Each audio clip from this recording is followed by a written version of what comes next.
জুলাই মাসে খেতাব প্রাপ্ত হই, তখন কিন্তু অন্য কোনো অফিসার খেতাব পায়নি। আচ্ছা, এইটা নিয়ে আমার একটু কৌতূহল আছে, আমি এটা যদি আজকে সময় পাই আমি শেষ দিকে পড়বো। অনেকেই বলে থাকেন যে বাংলাদেশের মুক্তিযুদ্ধটার ক্ষেত্রে খেতাব প্রদানের ক্ষেত্রে অন্তত কিছুটা সামরিকায়ন হয়েছে, কারণ আপনারা যারা অফিসাররা ছিলেন তারা সবাই খেতাব পাইছেন।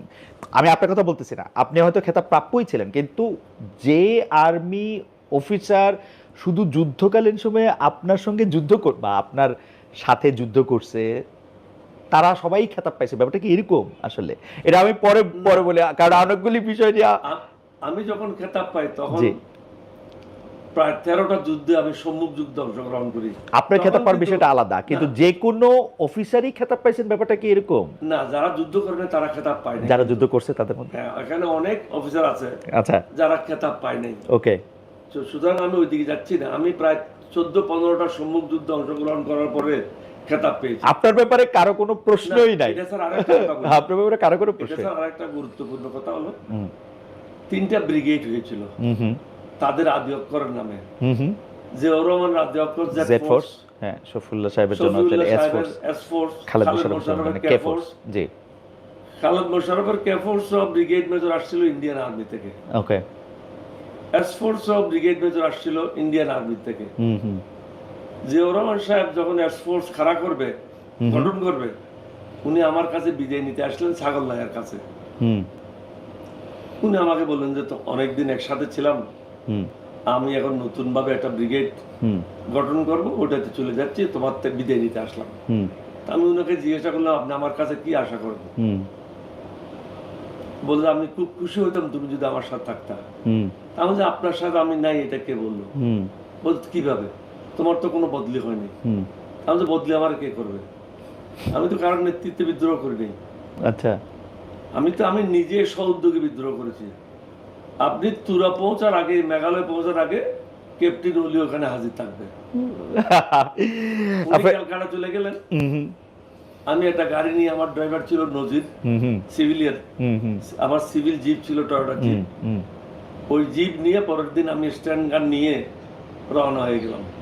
প্রতিমধ্যে 2টা আর্মি ক্যাম্পে, ইন্ডিয়ান আর্মি ক্যাম্পে রাত্রি যাপন করলাম। গভীর জঙ্গলে পৌঁছে গেলাম। এটা গভীর জঙ্গল, জিয়া সাহেবকে বনবাস দেওয়ার মতো।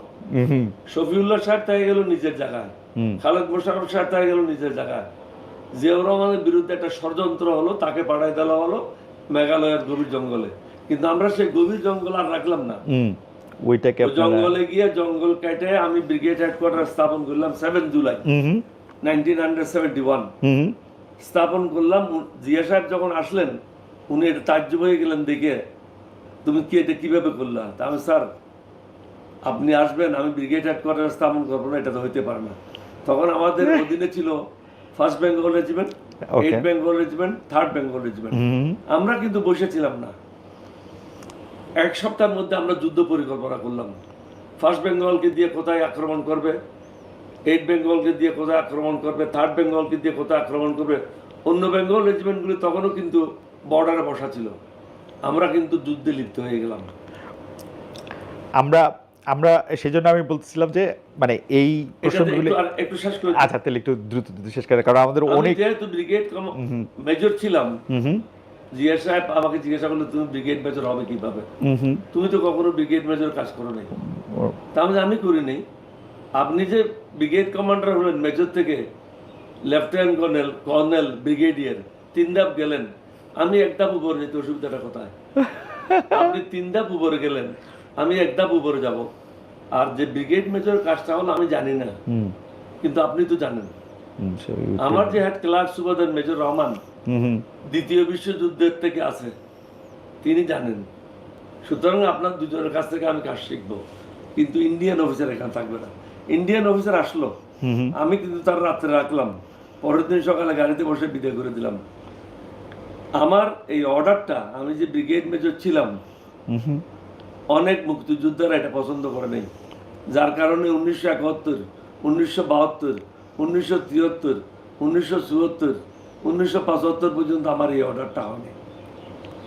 1975 যখন আমি শেষ দিকে আর্মি হেডকোয়ার্টারে আসলাম, জিএসও 1 জেনারেল, এটা হলো অপারেশনাল সাইট, যুদ্ধ পরিচালনা করে, ওটাতে আসলাম। এর পরের দিনে জিএ সাহেব আমাকে ডেকে বললেন, তুমি আমার অফিসের দায়িত্ব নিতে হবে আমার সেক্রেটারি হিসেবে। আমি যখন দায়িত্ব নিলাম, প্রথম কাজটা করলাম, মিলিটারি সেক্রেটারিকে ডেকে নিলাম। ডেকে নিয়ে বললেন যে আমার 6 বছর হচ্ছে, তুমি আমার অর্ডারটা কেন করলে না? আজকে সন্ধ্যার মধ্যে অর্ডার করে নিয়ে। ওকে ওকে, আমার মনে হয় যে এই গল্প আমরা শুনতে পারবো এবং শুনতে চাইবো, খুবই ফ্যাসিনেটিং। কিন্তু বাংলাদেশের রাজনীতি এবং অন্যান্য জিনিসগুলি নিয়েও আমরা আসলে মানে একজন সামরিক বাহিনী কর্মকর্তার পাশাপাশি একজন রাজনীতিবিদ ডক্টর অলি আহমেদকে আমরা একটু শুনতে চাই। আমি আমার প্রথম যে বিষয়টা আপনার কাছে, আমি যে বিষয়টা নিয়ে আমি প্রশ্ন করতে চাই, মানে সেইটাতে আমি আপনাকে বলবো যে আপনি রাষ্ট্রপতি পদে নির্বাচন করতেছেন, 11 দলীয় জোটের প্রার্থী। কিন্তু আপনি জানেন যে সংসদে 70 অনুচ্ছেদ বহাল থাকার জন্য যেটা হয়েছে যে 2/3 বেশি আসন যেহেতু সরকারি দল অর্থাৎ বিএনপি, সুতরাং বিএনপির প্রার্থীর বিজয় প্রায় নিশ্চিত। 100% ছিল। তো আপনার প্রার্থী হওয়ার কারণ কি আসলে? গণতান্ত্রিক পদ্ধতিতে আপনি জয় বা পরাজয়ের কথা চিন্তা করেন না। আপনি গণতন্ত্রটাকে প্রাতিষ্ঠানিক রূপ দিতে হবে, এটা হলো 1 নম্বর। ওকে। 2 নম্বর হলো, আমরা যদি 11 দলীয় জোট, এটা হলো সবচেয়ে বড় জোট বাংলাদেশের বর্তমান পরিপ্রেক্ষিতে। বড় মানে সব 11 দল আর কারো কাছে নেই, মানে দলের সংখ্যায়, দলের সংখ্যা। কিন্তু জনসমর্থনে তো না। জনসমর্থনও তাই, এটা তো আপনি জানেন। রিজওয়ানা বলেই দিছিল যে আপনারাই সরকার গঠন করতেন, কিন্তু এটা একটা সূক্ষ্ম কারচুপির মাধ্যমে আমরা আপনাদেরকে পরাজিত করেছি। I beg two differ. উনি কিন্তু আসলে এইটা পরে উনার অবস্থান ক্লিয়ার করছেন যে উনি এটা বলেন নাই, উনি মিন করেন নাই। উনি বলছেন এটা এখন বললে তো আর হবে না। আচ্ছা, এখন আপনি জয় পরাজয়ের কথা চিন্তা করেন না। সো আপনি গণতান্ত্রিক পদ্ধতিটা শক্তিশালী করার জন্য আপনাকে। কিন্তু এইটা কি আসলে ঠিক যে আপনি যখন জানেন যে এখানে যারা ভোটের সংখ্যা সেখানে আবার 70 কার্যকর, এবং আপনি জানেন যে বিএনপির যিনি চিফ হুইপ আছেন তিনি আবার সবাইকে বলেও দিচ্ছেন দেখেন 70 কিন্তু এখানে অ্যাপ্লিকেবল হবে, আপনি যদি বিরোধী কাউকে, আমার মনে হয় আপনি দাঁড়াইছেন বলেই বলছে যে বিরোধী কাউকে যদি ভোট দেন তাহলে কিন্তু এখানে আবার 70 অ্যাপ্লিকেবল হবে, আপনার এটা থাকবে না। আমি আপনাকে বলছি প্রথমে, জয় পরাজয়ের ব্যাপার না, এটা হলো 1 নম্বর হলো গণতান্ত্রিক পদ্ধতিটাকে সম্মান করে। কিন্তু উনি যদি বিনা প্রতিদ্বন্দ্বিতায় নির্বাচিত হতেন, মানে যাকে হ্যাঁ, 1 নম্বর হলো আপনাকে বলতে হবে যে আমি গণতান্ত্রিক পদ্ধতিকে সম্মান করি। ওকে, এটা সম্মান করার জন্য আমরা একটা প্রার্থী দেওয়া দরকার। 2 নম্বর হলো, আজকে যদি আমরা প্রার্থী না দিতাম তখন আপনারাই সবাই বলতো প্রার্থী দিলেন না কেন, কিন্তু আমাদের কাজই তো এটা, দাঁড়ালেন না কেন? 11 দলের কোনো প্রার্থী নেই, 11 দলের কোনো প্রার্থী নেই। আচ্ছা, এই ক্ষেত্রে এখন আমরা জনগণকে বলতে চাই যে 11 দলের প্রার্থী আছে, ওকে, এবং আমরা চাই বিএনপির এরকম একটা ভালো প্রার্থী দেখ যেটা 11 দলের থেকে ভালো হবে। আচ্ছা, আমার সেখানে প্রশ্ন হচ্ছে যে আপনি রাষ্ট্রপতি পদে 11 দলের হয়ে নির্বাচন করবেন এইটা জেনেই কি আপনি 11 দলে গেলেন, নাকি আপনি আসেন বলে 11 দল আপনাকে প্রার্থী করলো? মানে এটাকে আপনাকে আগেই জানানো হয়েছিল যে, মানে তাহলে একটু ব্যাকগ্রাউন্ড বলতে হবে, অল্প করে বলেন, কারণ আমরা জি 2008 সালে আমি এককভাবে এলডিপি হিসেবে নির্বাচন করেছিলাম। এবার কিন্তু আমি নির্বাচন করিনি না, কিন্তু সবাই মনে করে আমি পরাজিত হয়েছি, আমি নির্বাচন করেছি। আমাদের লোকগুলি কি রকম অজ্ঞ অশিক্ষিত এটা বুঝতে পারে। আমি যে নির্বাচন করেছি বা করি নাই এটাও জানে না। আমি নির্বাচন অংশগ্রহণ করিনি। এখানে আমি 10 সালের পর থেকে বিএনপির সাথেই ছিলাম। বিশেষ করে হাসিনার আমলে আমি সবচেয়ে বেশি লাগাতার ভাবে বলেন প্রত্যেকবার মিটিং করে সরকারের সমালোচনা করেছি, যেখানে যেখানে গঠনমূলক সমালোচনা করার দরকার করেছি, এবং অনেক সময় বিএনপি বয়স সেটা করে নেই। সর্বশেষ সবাই আমার বাসায় চলে আসলো। ওই দিন প্রায় 200-এর উপরে সাংবাদিক ছিল। আমি একটা বিপদগ্রস্ত অবস্থায় ছিলাম, কারণ এটা আইনভঙ্গ ছিল।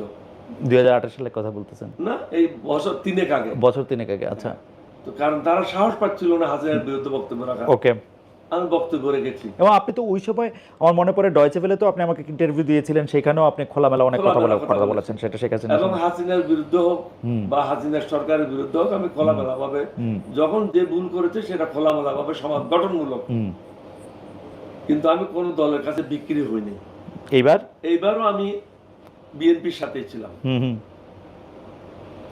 এবং বেগম জিয়ার মুক্তির জন্য সর্বপ্রথম মুক্তি মঞ্চ আমি করেছি। আওয়ামী লীগের থেকে প্রত্যেকবার আমি অফার পেয়েছি মন্ত্রী হওয়ার জন্য, টাকা নেওয়ার জন্য। অনেকে বলে আমি লোভের জন্য জামাতের কাছে গেছি। তাদেরকে বলবো আল্লাহকে ভয় করো, নবীকে ভয় করো।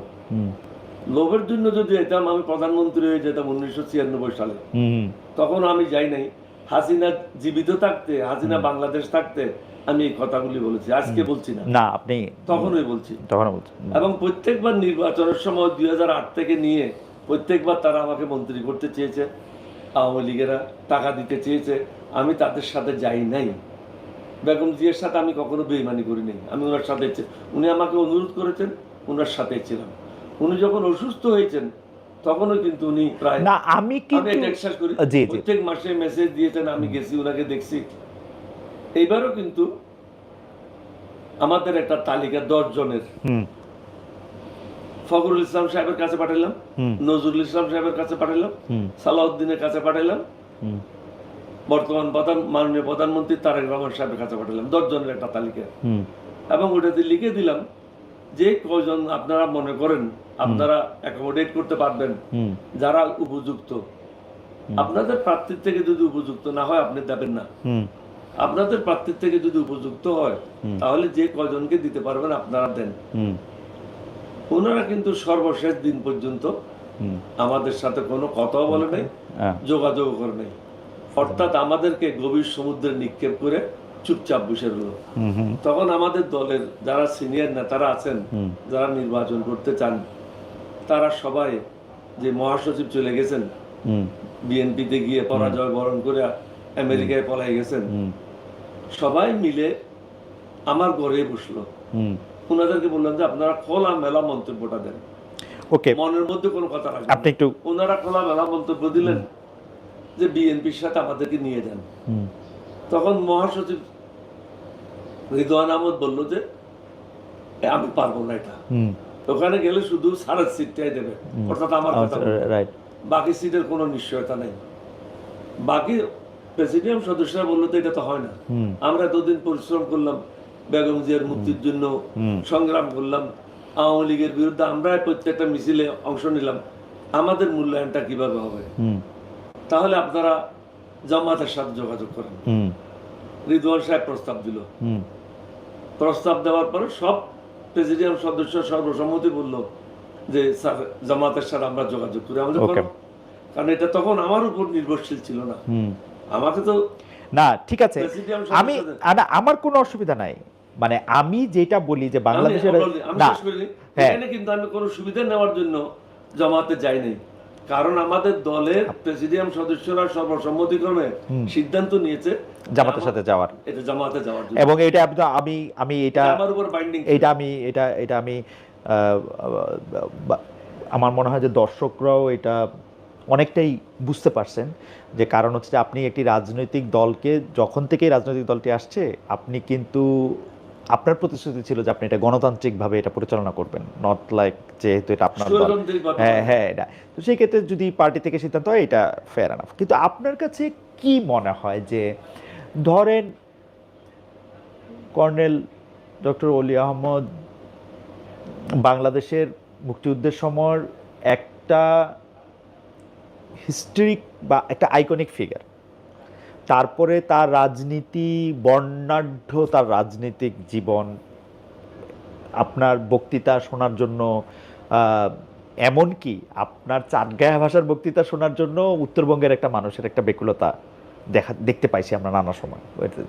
আপনার কাছে কি মনে হয় যে এই সময় আইসা, আমি কিন্তু লোভের কথা বলতেছি না, আমি বলতেছি হচ্ছে যে আপনার রাজনীতির এই চূড়ায় আরোহণ করার পরে আপনার যখন জামায়াতে ইসলামী নেতৃত্বাধীন কোনো একটা জোট করতে হলো, যেই জামাতের ব্যাপারে আপনি অনেক বেশি ক্রিটিক্যাল, আমি ব্যাখ্যায় গেলাম না, আপনার রাজনৈতিক জীবনে আপনি অনেক বেশি ক্রিটিক্যাল ছিলেন, আমাদের দর্শকরা এখানে লিখতেছেন আপনি যখন এইরকম একটা যুদ্ধ করতেছেন তখন জামাত ইসলামের শীর্ষ নেতারা কে কোথায় ছিল আসলে, আপনার কাছে কখন এটা মনে হয় কিনা? অনেকে এরকম মন্তব্য করছে। আমি আমার মানে আমার প্রশ্নটা ওই জায়গায়, সেইখানে কর্নেল অলি আহমদ আসলে তো একটা মানে একটা অধ্যায়, উনার কি মনে হইলো যে আমারে আয়শা বলল যে 10 জন সিটটা তারে দিবে, সেই জন্য আমার জামাতের সঙ্গে জোট করতে হবে? আপনার কিরকম মানে আপনার কিরকম লাগলো? মানে I have nothing against Jamaat, Jamaat is fine to me, কিন্তু আমি একজন জাতীয় নেতা হিসেবে জি আমার দায়িত্বটা কি? আমার দায়িত্বটা হলো সমগ্র জাতিকে ঐক্যবদ্ধ করা, জাতিকে বিভক্ত করা না। যারা বাংলাদেশকে ভালোবাসে না, যে সমস্ত দেশ বাংলাদেশের উন্নতি চায় না, তারা চায় বাংলাদেশকে বিভক্ত করে রাজাকার, মুক্তিযোদ্ধা, এই ট্যাবলেটগুলি জীবিত রেখে বাংলাদেশকে ধ্বংস করা। আমি সবসময় চেষ্টা করেছি সবাইকে ঐক্যবদ্ধ আপনি এটা ট্যাবলেট কেন বলতেছেন? একটা পার্টি যদি আপনারা যখন যুদ্ধ করতেছেন তখন যাদের বিরুদ্ধে আপনি যুদ্ধ করতেছেন, একটা পার্টি যদি বলে, একটা পার্টি যদি বলে, আচ্ছা প্লিজ করেন। আমার অন্যতম একটা দায়িত্ব হচ্ছে একজন জাতীয় নেতা হিসাবে দেশকে ঐক্যবদ্ধ করা। বিভক্ত জাতিকে নিয়ে কখনো এগিয়ে যাওয়া যায় না, দুর্বল হয়ে যায়। যেখানে ভারতের মতো একটা দেশ পাশে আছে, যারা প্রতিনিয়ত আপনার উপরে স্টিম রোলার চালাচ্ছে, আপনার অভিন্ন নদীগুলির কোনো পানি দিচ্ছে না, শুষ্ক মৌসুমে আপনার কোনো পানি নেই, বর্ষা মৌসুমে আপনাকে ডুবাই মারতেছে, আপনার গায়ের উপর দিয়ে গাড়ি চালিয়ে চলে যাবে, আপনার বন্দরগুলি ব্যবহার করবে, কোনো পয়সা দেবে না, আপনার উপর দিয়ে এটার সাথে বর্তমান রাজনীতির কি সম্পর্ক? শুনেন কথাটা আমি শেষ করি। জি, আপনার গায়ের উপর দিয়ে রেলওয়ে লাইন নিয়ে চলে যাবে, আপনার বন্দরগুলি ব্যবহার করবে, আপনার চারিদিকে ফেন্সিং দিয়ে আপনাকে ঘেরার মধ্যে নিয়ে নেবে, এরকম একটা শক্তি পাশে আছে। এখানে যদি আপনি দ্বিধা বিভক্ত হয়ে যান, তাহলে আপনাকে লাথি মারা বা আমাকে লাথি মারা ভারতের, আমি অবশ্যই জি আপনি শেষ করেন, আমি অবশ্যই দুর্বল অবস্থায় থাকলে আপনাকে ধ্বংস করা কঠিন না। আমার কাজ হলো মুক্তিযুদ্ধ হিসেবে দেশটাকে ঐক্যবদ্ধ করা। আর আপনি যাদের কথা বলতেছেন রাজাকার, তাদের জন্ম কি কখন হয়েছে? না না, আমি এদের জন্ম হয়েছে 1960 সালের পরে। না না, এইটা কিন্তু হচ্ছে আমার কাছে মনে হয় এটা ফ্যালাসি একটা, মানে আমার জন্ম হয়েছে পরে, আমি সেই সময় ছিলাম না, এটা হচ্ছে একটা ফ্যালাসি।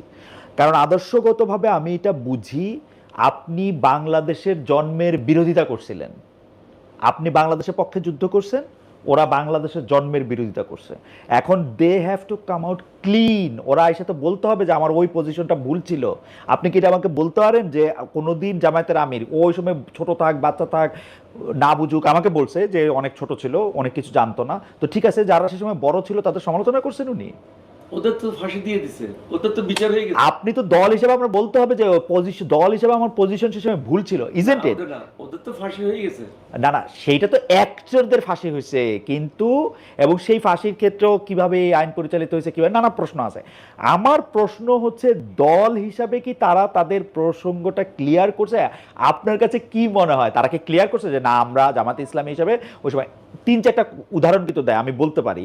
একটা বলে গোলাম আজম অনেক সময় বলছিলেন, আরেকটা বলে যে আমরা 47 থেকে 2026, এটা শফিক সাহেব আমাকে বলছেন জামাত ইসলামীর 47 থেকে 2025 আপনি যখন কথা বলতেছেন তখন আমাদের সকল ভুল নিয়ে আমরা এখন আছে কেন? 1971 যখন দেশটা জন্ম নিতেছে তখন তোমাদের পজিশন ভুল ছিল, এটা বলতে অসুবিধাটা কোথায়?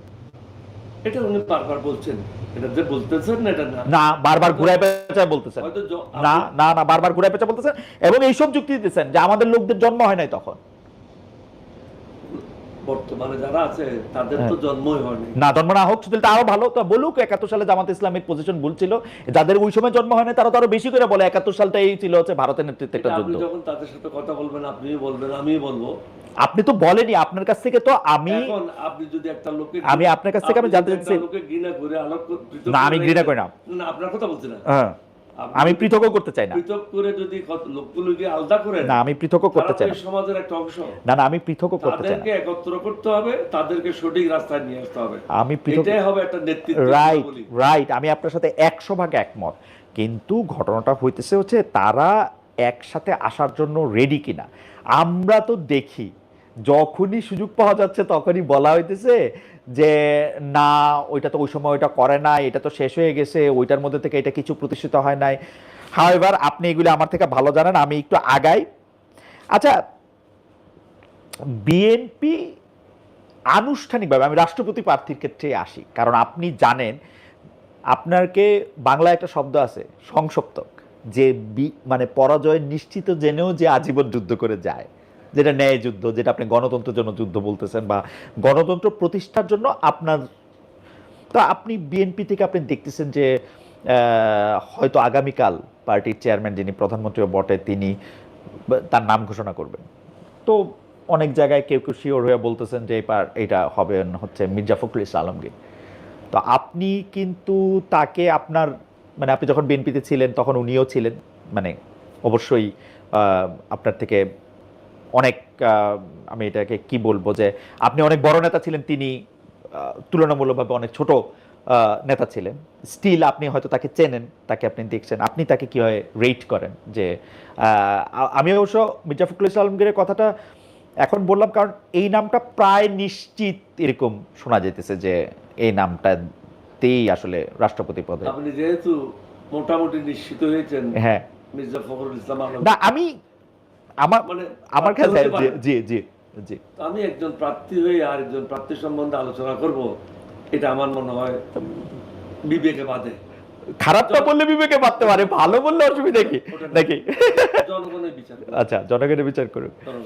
আচ্ছা, আপনি কি মনে করেন, ধরেন ৭০ নাই, ধরেন স্বাধীনভাবে পার্লামেন্টেরিয়ানরা ভোট দিতে পারত, আপনি এখনকার রাজনীতির যে পালস বোঝেন বা জানেন, বিএনপির যারা সংসদ সদস্য আছেন তাদের অনেককেই আপনি চেনেন, আপনার কাছে কি মনে হয় যে এইটা যদি সংসদ সদস্যরা ৩৫০ জন সংসদ সদস্য যদি স্বাধীনভাবে, মানে এইটার জন্য শুধুমাত্র সংসদ সদস্য পদ যাওয়া না, আর কোনো কিছু তারে বকলো, ওইরকম হইলো, ওইরকমও হবে না কিছু, আপনার কাছে কি মনে হয় যে এটা একটা খুব বড় লড়াই হইতো? আমি আপনাকে একটা কথা বলি, সত্য যেটা আছে, এটা শহীদ রাষ্ট্রপতি জিয়াউর রহমানকে আমি পরামর্শ দিয়েছিলাম ৭০ করার জন্য। তখনকার একটা পরিপ্রেক্ষিত ছিল, কারণ সংসদ সদস্যরা অল্প টাকায় বিক্রি হয়ে পার্টি চেঞ্জ করত। আপনি রিসেন্টলি কয়েক বছর আগে পাকিস্তানে দেখেন, রাত্রে 10টার পরে পার্লামেন্ট কনভেন্ট করে 15 জন বা 16 জনকে কিনে নিয়ে, হ্যাঁ, হর্স ট্রেডিং বলতেন না, কি বলতেন, কি জানি একটা বলতেন আপনারা। পাকিস্তানের গত 30 বছরের সবচেয়ে যোগ্য একজন প্রধানমন্ত্রী, যিনি অক্সফোর্ডে লেখাপড়া করেছেন, তাকে জেলে নিক্ষেপ করেছে। তাহলে বুঝেন ৭০ ধারার একটা উপকারিতা অপকারিতা। এই সমস্তগুলি চিন্তা করে আমি পরামর্শ দিয়েছিলাম শহীদ রাষ্ট্রপতি জিয়াউর রহমানকে। হ্যাঁ, কিন্তু এখন নতুন জেনারেশন মনে করে এটা থাকা উচিত না, এবং আমরা সবাই মিলে এটা দস্তখত করেছি।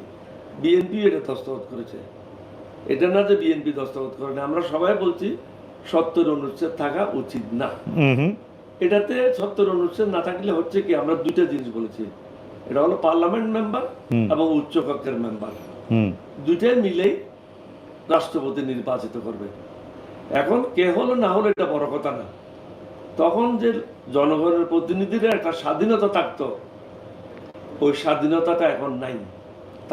থাকলে একটা ভালো লড়াই হইতো কিনা, আপনি এখন যারা স্বাধীন, এক নম্বর হলো তাদের সেই স্বাধীনতাটা নাই। ওকে, সুতরাং এখানে গণতন্ত্র খর্ব করা হয়েছে, ওকে, বাক স্বাধীনতা খর্ব করা হয়েছে, তাকে গলায় রশি লাগানো হয়েছে যে আমি যেদিকে টানি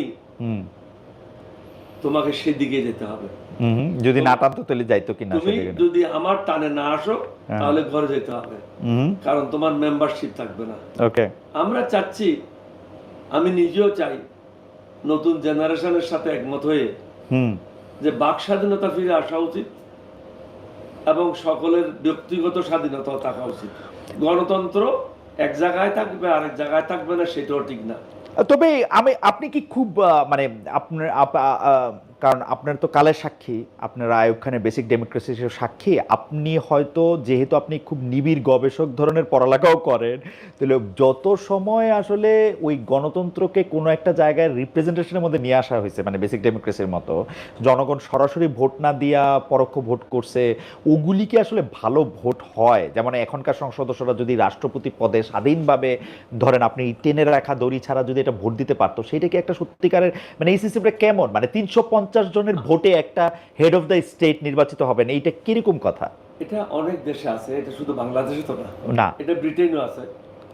না, ব্রিটেন তো রাষ্ট্রপতি পদ নাই। ব্রিটেনে আছে, ব্রিটেনের রাষ্ট্রপতি পদ না নাই। আমাদের আমেরিকাতে তো প্রেসিডেন্ট সরাসরি ইলেকশন হয়। আমাদের পাশে ভারতে ভারতে আছে, হ্যাঁ উভয় কক্ষ। হ্যাঁ হ্যাঁ, ভারতে উভয় কক্ষ মিলা ভোট হয়। পাকিস্তানে আছে উভয় কক্ষ। হ্যাঁ হ্যাঁ, সুতরাং এটা খারাপ কিছু আছে বলে মনে করি না। আমাদেরকে কোনো না কোনো জায়গায় মিস্টার মহিউদ্দিনের শুরু করতে হবে। ওকে, আমরা যদি সব জায়গায় বুথ দেখি তাহলে দেশটা আগাবে না। Fair enough.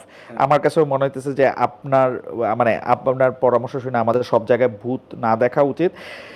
ওয়েল, আপনি আপনার যিনি প্রতিদ্বন্দ্বী প্রার্থী হতে পারেন বলে যারা মনে করতেছেন তারা নিয়ে আপনি কোনো কথা বলতে চান না, বিকজ যে এইটা আপনার কাছে ডিসেন্ট মনে হয় না। কিন্তু আমরা কয়েকদিন আগে আপনাকে একটা বক্তৃতা দিতে দেখলাম, যেটার মধ্যে আপনি বিএনপি সরকারকে সরাসরি এক ধরনের হুঁশিয়ারি দিয়েছেন, যেখানের মধ্যে আপনি বলতেছেন, আমি আপনাকে কোট করতেছি, জামায়াতে ইসলামীর আমির ডক্টর শফিকুর রহমান, জাতীয় নাগরিক পার্টির নেতা নাহিদ ইসলাম এবং শাইখুল হাদিস আল্লামা মামুনুল হক, এই তিন নেতা এক হলে 1 সপ্তাহের মধ্যে সরকারের পতন অনিবার্য হয়ে উঠবে, বলছেন বীর বিক্রম অলি আহমেদ। বলেছি, হ্যাঁ। এটা কেন বলেছি আপনাকে আমি বলি। জামায়াতের রাজনীতি আমি অবজার্ভ করতেছি গত প্রায় 30-40 বছর থেকে। অ্যাবসলিউটলি। তারা যেভাবে সংঘবদ্ধ, অন্য রাজনৈতিক দলগুলি এই ধরনের সংঘবদ্ধ না, এই ধরনের শৃঙ্খলাও নেই। তারা যদি চেষ্টা করে 24 ঘন্টার মধ্যে ঢাকাতে 20-30 লক্ষ লোক সমাগম করতে পারে এবং তাদের লোক মাঠ থেকে পলায়ন করবে না। যখন প্রচুর বৃষ্টি হচ্ছে, মুষলধারে বৃষ্টি হচ্ছে, একটা লোকও কিন্তু নিজের জায়গা থেকে নড়বে না। অন্যান্য রাজনৈতিক দলের লোকেরা কিন্তু এভাবে থাকবে না। আমাদের অনেক রাজনৈতিক দলের নেতারা বিভিন্ন জায়গায় মিটিং করেছে হাসিনা বিরোধী আন্দোলনের সময়। 2 কিলোমিটার দূরে ঠুস করে একটা ফায়ার হয়েছে, সবাই 1 সেকেন্ডের মধ্যে উদাও, কেউ নেই। কিন্তু জামায়াতের লোকেরা সেভাবে পলায়ন করে না, তারা আগের দিকে অগ্রসর হয়। আমি ওই জন্য ওই জিনিস উপলব্ধি থেকে এটা সরকারকে সাবধান করে দিয়েছি যে এই ধরনের পজিশনে যাওয়ার কোনো দরকার নাই। এটা আমি এটা মিন করি নাই, অনেকে এটা টাইনে নিজের গায়ের উপর নিয়েছে যে আপনি একটা সরকার পতনের ডাক দিলেন কিনা, ডাক দিলেন। এখন কেউ যদি আপনি মনে মনে কলা খান, আমি তো কিছু করতে পারবো না। আমি বলেছি যে তারা এরকম একটা কাজ করার সামর্থ্য রাখে।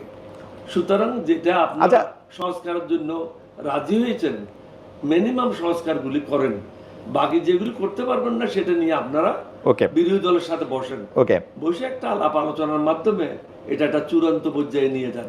কারণ বিরোধী দল একটা জিনিস বলছে বারবার যে আমরা আপনাদেরকে সহায়তা করতে চাই সরকার পরিচালনা করার জন্য। সুতরাং এই সুযোগটা আপনারা নিচ্ছেন না কেন? আপনারা গায়ে পরে লাথি দেবেন কেন? ওকে, ধরেন আমি যদি একটু অতীতে ফিরা যাই, আপনি সরাসরি কথা বলতে পছন্দ করেন, এই যেমন এখন আপনি, মানে ওই দিনকার বক্তৃতাটার ব্যাপারে তো আপনাকে নানা সময়ে সাংবাদিকরা এসে নানা কথা জিজ্ঞেস করছে, আপনি একই কথা কিন্তু বলে গেছেন যে আমি সাবধান করার জন্য এবং এই পজিশনে থেকে আপনার পজিশনটা ক্লিয়ার। আমি যদি একটু অতীতে ফিরা যাই, যে 2001 থেকে 2006 সালে 4 দলীয় একটা জোট ছিল, বিএনপির সাথে জামাতে ইসলামী ছিল, জাতীয় পার্টির একটা অংশ ছিল ইসলামী শাসন, ওই দলটাকে ইসলামিক শাসন, মানে মুফতি আমিনীর যে দলটা, ওই দলটাও ছিল। অনেকেই বলে থাকেন, আমরা সত্য মিথ্যা জানি না, কারণ এগুলি কোথাও কোনো একদম রজেটা স্টোনে লেখা নাই, যে আপনি জামায়াত ইসলামীর জোটভুক্ত হওয়া বা তাদের পরবর্তীতে তাদের 2 জনরে মন্ত্রী করা, এগুলো আপনি পছন্দ করেন নাই। অনেকেই বলে থাকে একদম 100% মিথ্যা। আপনি পছন্দ করবেন, মানে 100% মিথ্যা। আচ্ছা, বরং জোট করার ব্যাপারে আমি মুখ্য ভূমিকা পালন করেছি। কেন জামাতের সাথে তো আপনি এটা লাগালাগি, সারা বাংলাদেশে জোট হইলো, আপনার আসনে জোট হয় নাই। যতগুলি মিটিং হয়েছে, হ্যাঁ, আপনি জামাতকে জিজ্ঞাসা করেন, হ্যাঁ। মোজাহিদের ছেলে জীবিত আছে? হ্যাঁ। নিজামী সাহেব আমার বাসায় আসছে, মোজাহিদ প্রায় প্রত্যেক মাসে 2-3 বার আসতো, আব্দুল কাদের মোল্লা আসতো। সেইটা আসতে পারে, না ওটা না, সেইটা আসতে পারে, জন্য আসতো। কিন্তু আপনি আপনি আপনি আপনি আপনি জিনিসগুলি দেখেন, হচ্ছে কি জানেন, যারা ভারতের বয়ান বহন করে, হ্যাঁ, তারা কিন্তু আমাকে সমাজে হেয় প্রতিপন্ন করার জন্য এই কথাগুলি বলে। আচ্ছা তাহলে আপনি এটাকে কি কিন্তু বিএনপির বন্ধু না, তারা বিএনপির সাথে আমার দূরত্বটা সৃষ্টি না, করার জন্য ধরেন 2001 সালের জাতীয় নির্বাচনে সারা বাংলাদেশে জোট হয়েছে। আমি আপনাকে এখানে একটু কথা বলি, যে চট্টগ্রাম 14 আসনে কিন্তু জামাতের প্রার্থী ছিল। 1996 সালে আমি 2টা আসন থেকে নির্বাচিত, রাইট। একটা হলো জামাতের সিট, হ্যাঁ, সাতকানিয়া, হ্যাঁ, আর একটা হলো চন্দনের চন্দনের, হ্যাঁ, আমি 2টা থেকে জিতে আসি। বিএনপি কখনো সাতকানিয়ার থেকে জিতে নাই, জিতবেও না। আমি 2টার থেকে জিতে আসি। তখন কিন্তু বিএনপির 28 জন মন্ত্রী হারিয়ে যায়। বিএনপির 28 জন মন্ত্রী যদি সেদিন জিতে যেত, তাহলে বিএনপি সরকার গঠন হতো। আমিও তো মন্ত্রিসভার সদস্য ছিলাম, আমি তো আল্লাহর মেহরবানিতে আমি 2টা সিট বিএনপি কে উপহার দিয়েছি। আমি একজন মুক্তিযোদ্ধা যে জীবন দিতে গিয়েছিল, তার কাছে 2টা সিট 3টা সিট বড় না, আমি সব সিট দিয়ে দিতে পারি। এটা আমার বিরুদ্ধে একটা বয়ান সৃষ্টি করেছে। না না, কিন্তু আমি বলছি আপনাকে, আমার বিরুদ্ধে একটা বয়ান সৃষ্টি করেছে কেন জানেন? বিএনপি থেকে আমাকে দূরে সরাই দেওয়ার জন্য, যেটা তারা সফলভাবে করেছে। অথচ জামাতের সাথে আমার কোনো দূরত্ব ছিল না। দূরত্ব থাকলে এরা কখনো আমার বাসায় আসতো না।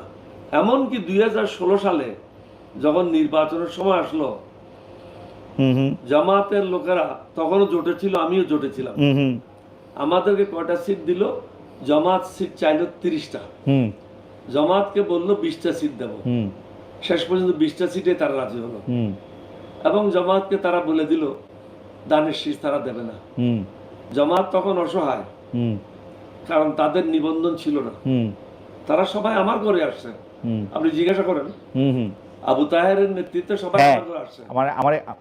আমার সাথে তাহের ভাইয়ের কথা হয়েছিল কোনো একটা প্রসঙ্গে, এটা আমি তাহের ভাইয়ের কাছে, আমি তাহেরকে বললাম যে ভয়ের কোনো কারণ নেই, আমিও সাতামার কায় নির্বাচন করতেছি, তোমরাও সবাই সাতামার কায় নির্বাচন করো, কিন্তু ঐক্যবদ্ধ ভাবে থাকো, ঐক্যটা ভাঙো না। ওকে, আমি কিন্তু ঐক্যটা ধরে রাখার জন্য, আপনাকে একটু বলে দিই, আমি ঐক্যটা ধরে রাখার জন্য সারা জীবন আপ্রাণ চেষ্টা করেছি। কিন্তু আমার বিরুদ্ধে ভারতের যারা দাস, সেবা দাস, তারা সব সময় চেষ্টা করেছে না, কিন্তু বিএনপির সাথে, যেমন এইবার। কিন্তু আপনি কিন্তু এবারের কথা শুনেন, আমি তালিকা দিয়েছি, তাহলে তাদের উচিত ছিল আমাকে ডেকে বলা একটা সিট দেবো, 2টা সিট দেবো, বা কোনো সিট দিতে পারবো না, একটা কথা তো বলতে পারতো না। এইটা পলিটিক্সে একটা কথার কথা আছে, আমার কথার কথা আছে যে আপনার সাথে কথা বলতে লোকে একটু ভয় পায় বা একটু অস্বস্তিতে বোধ করে। আমার লোককে ডাকতে পারতো, মহাসচিবকে ডাকতে পারতো, বিকজ আপনি ওটা না, মহাসচিবকে ডাকতে পারতো, মহাসচিবকে বলতে পারতো তুমি 3 জন লোক নিয়ে আসো, আমি তো কখনো যেতাম না। মহাসচিবকে বলতে পারতো তোমার দলের 3টা লোক নিয়ে আসো, আমরা কথা বলি। আমি তো এরকম আনরিজনেবল লোক না, আমি ওখানে লিখে দিয়েছি এই 10 জনের মধ্যে যদি একজনও ফিট মনে না করো, দেওয়ার কোনো প্রয়োজন নেই, আমরা একসাথে কাজ করবো। ওকে, আমি তাহলে আপনাকে তাহলে আরেকটু আগাই, 2001 থেকে একটু আগাই, 2006 থেকে একটু আগাই। আপনি যদি আনরিজনেবল লোক নাই হবেন, বাংলাদেশের রাজনীতি একটা পর্যায়ে আইসা একটা ক্রস রোডে দাঁড়াইছিল, সেটা হচ্ছে আমরা যেটাকে 111 বলি। 111-এর প্রসঙ্গে আমি পরে আসি। আপনার সাথে বদরুদ্দোজা চৌধুরী সাহেবের প্ল্যাটফর্মটা কেন ওয়ার্ক করলো না? আমি এটা বলি, বদরুদ্দোজা সাহেব আমার সাথে কথা বলেছিল, শেখ রাজ্জাক আলী, আমরা 3 জনে মিলে মিটিং করেছিলাম। মিটিং করে আমরা সিদ্ধান্ত নিলাম, যেহেতু বিএনপির সাথে আমাদের বনিবনা হচ্ছে না বিভিন্ন কারণে, কারণ আমরা চেয়েছিলাম যারা দুর্নীতি করেছে তাদেরকে জেলে নিক্ষেপ করতে হবে, দুর্নীতির বিরুদ্ধে আমাদেরকে প্রতিবাদ করতে হবে, দলের মধ্যে যারা চাঁদাবাজ আছে তাদেরকে বের করতে হবে। এটা যখন হচ্ছে না, তখন আমরা সিদ্ধান্ত নিলাম একটা পৃথক দল করব। কিন্তু বদরুদ্দোজা সাহেব কোনো অপেক্ষা না করে তিনি কুলা মার্কা নিয়ে, ও আচ্ছা আচ্ছা আচ্ছা আচ্ছা, মানে এলডিপির আগে বিকল্প ধারা উনি করে নিলেন। হ্যাঁ, বিকল্প ধারা করার পরে উনি মার খেলেন রেল লাইনে, ধাওয়া মার খাওয়ার পরে উনি আমার কাছে ব্রিগেডিয়ার গিয়াসকে পাঠালেন। ব্রিগেডিয়ার গিয়াস হলো উনার শালক। উনি এই লাইনের শেষ মাথায় ছিলেন। গিয়াস আসলো, বললো যে বিচৌধুরী সাহেব মানসিকভাবে বিধ্বস্ত, আপনাকে যাইতে বলছে। আমি ঠিক আছে, রাত্রে 12টার পরে উনার ডিসপেন্সারিতে যাবো, বাসায় না, কারণ উনি আন্ডার ওয়াচ আছেন। উনার ডিসপেন্সারিতে গেলাম, রাজ্জাক আলী সাহেবকে নিয়ে গেলাম, ওখানে বসলাম। ওনাকে তখন প্রথমে জিজ্ঞাসা করলাম যে আপনার সাথে কথা ছিল, আমরা 3 জনে মিলে একটা দল করব, যেটার নাম এখনো ঠিক করি নাই, ঠিক করব, কিন্তু আপনার এমন কি হলো আপনি মেজর মন্নানকে নিয়ে, আপনার ছেলেকে নিয়ে আপনি বিকল্প ধারা করলেন? তখন উনি বললেন যে এখন ক্ষমা করে দেন, যা করেছি করেছি, এখন আপনি কি করবেন? আমি একটা নতুন নাম ঠিক করেছি, লিবারেল ডেমোক্রেটিক পার্টি। তো উনি বললেন যে ঠিক আছে, আমি এবং আমার সাথে যারাই আছে, মেজর মন্নান, তারপরে প্রফেসর পাটোয়ারি ঢাকা বিশ্ববিদ্যালয়ে, বলছে আমরা সবাই আপনার সাথে এলডিবিতে যোগদান করব। উনি এলডিবিতে যোগদান করলেন এবং প্রথমেই উনি আমাদের সাথে একটা কথা বললেন যে আমাদের একটা অফিস আছে। আমরা বিশ্বাস করলাম যে উনাদের অফিস আছে, কিন্তু পরে দেখলাম ওটা ওনার বাসা ছিল, যেখানে আগুন লেগেছিল। ওকে, যার কারণে ওই বাসাটা খালি করে অন্যত্র চলে যান। ওই বাসাটা ব্যাঙে নতুন বাসা করার জন্য অপেক্ষা করছিলেন। তো প্রথমে আমাদের সাথে একটা শটাবি করলেন, আসলে কোনো অফিস না, ওখানে নিয়ে গেলেন। ওনার সাথে আমার কথা হয়েছিল, আপনি হলেন মহামান্য রাষ্ট্রপতি, প্রত্যেকটা জায়গায় আপনি প্রধান অতিথি হবেন, কিন্তু সংগঠনটা আপনি আমার উপর ছেড়ে দেন। সংগঠনটা আমি গোছাই আপনার হাতে দিয়ে দিলে আপনি এটার উপরে না। কিন্তু আচ্ছা ঠিক আছে, শেষ করে দিন।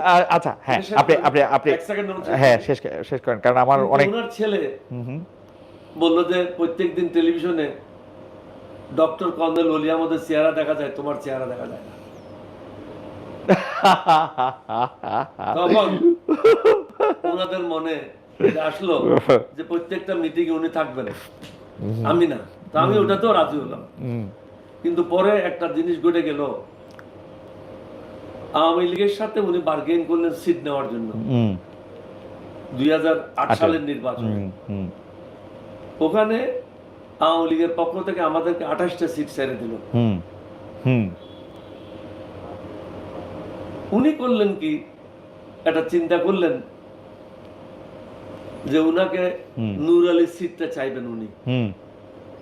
আসলে নূর আলীর সিটটা নেওয়া ওনার লক্ষ্য ছিল না, কিন্তু হাসিনা কোনো অবস্থাতে নূর আলীর সিটটা দেবে না, কারণ নূর আলী হলো রেহানার বন্ধু।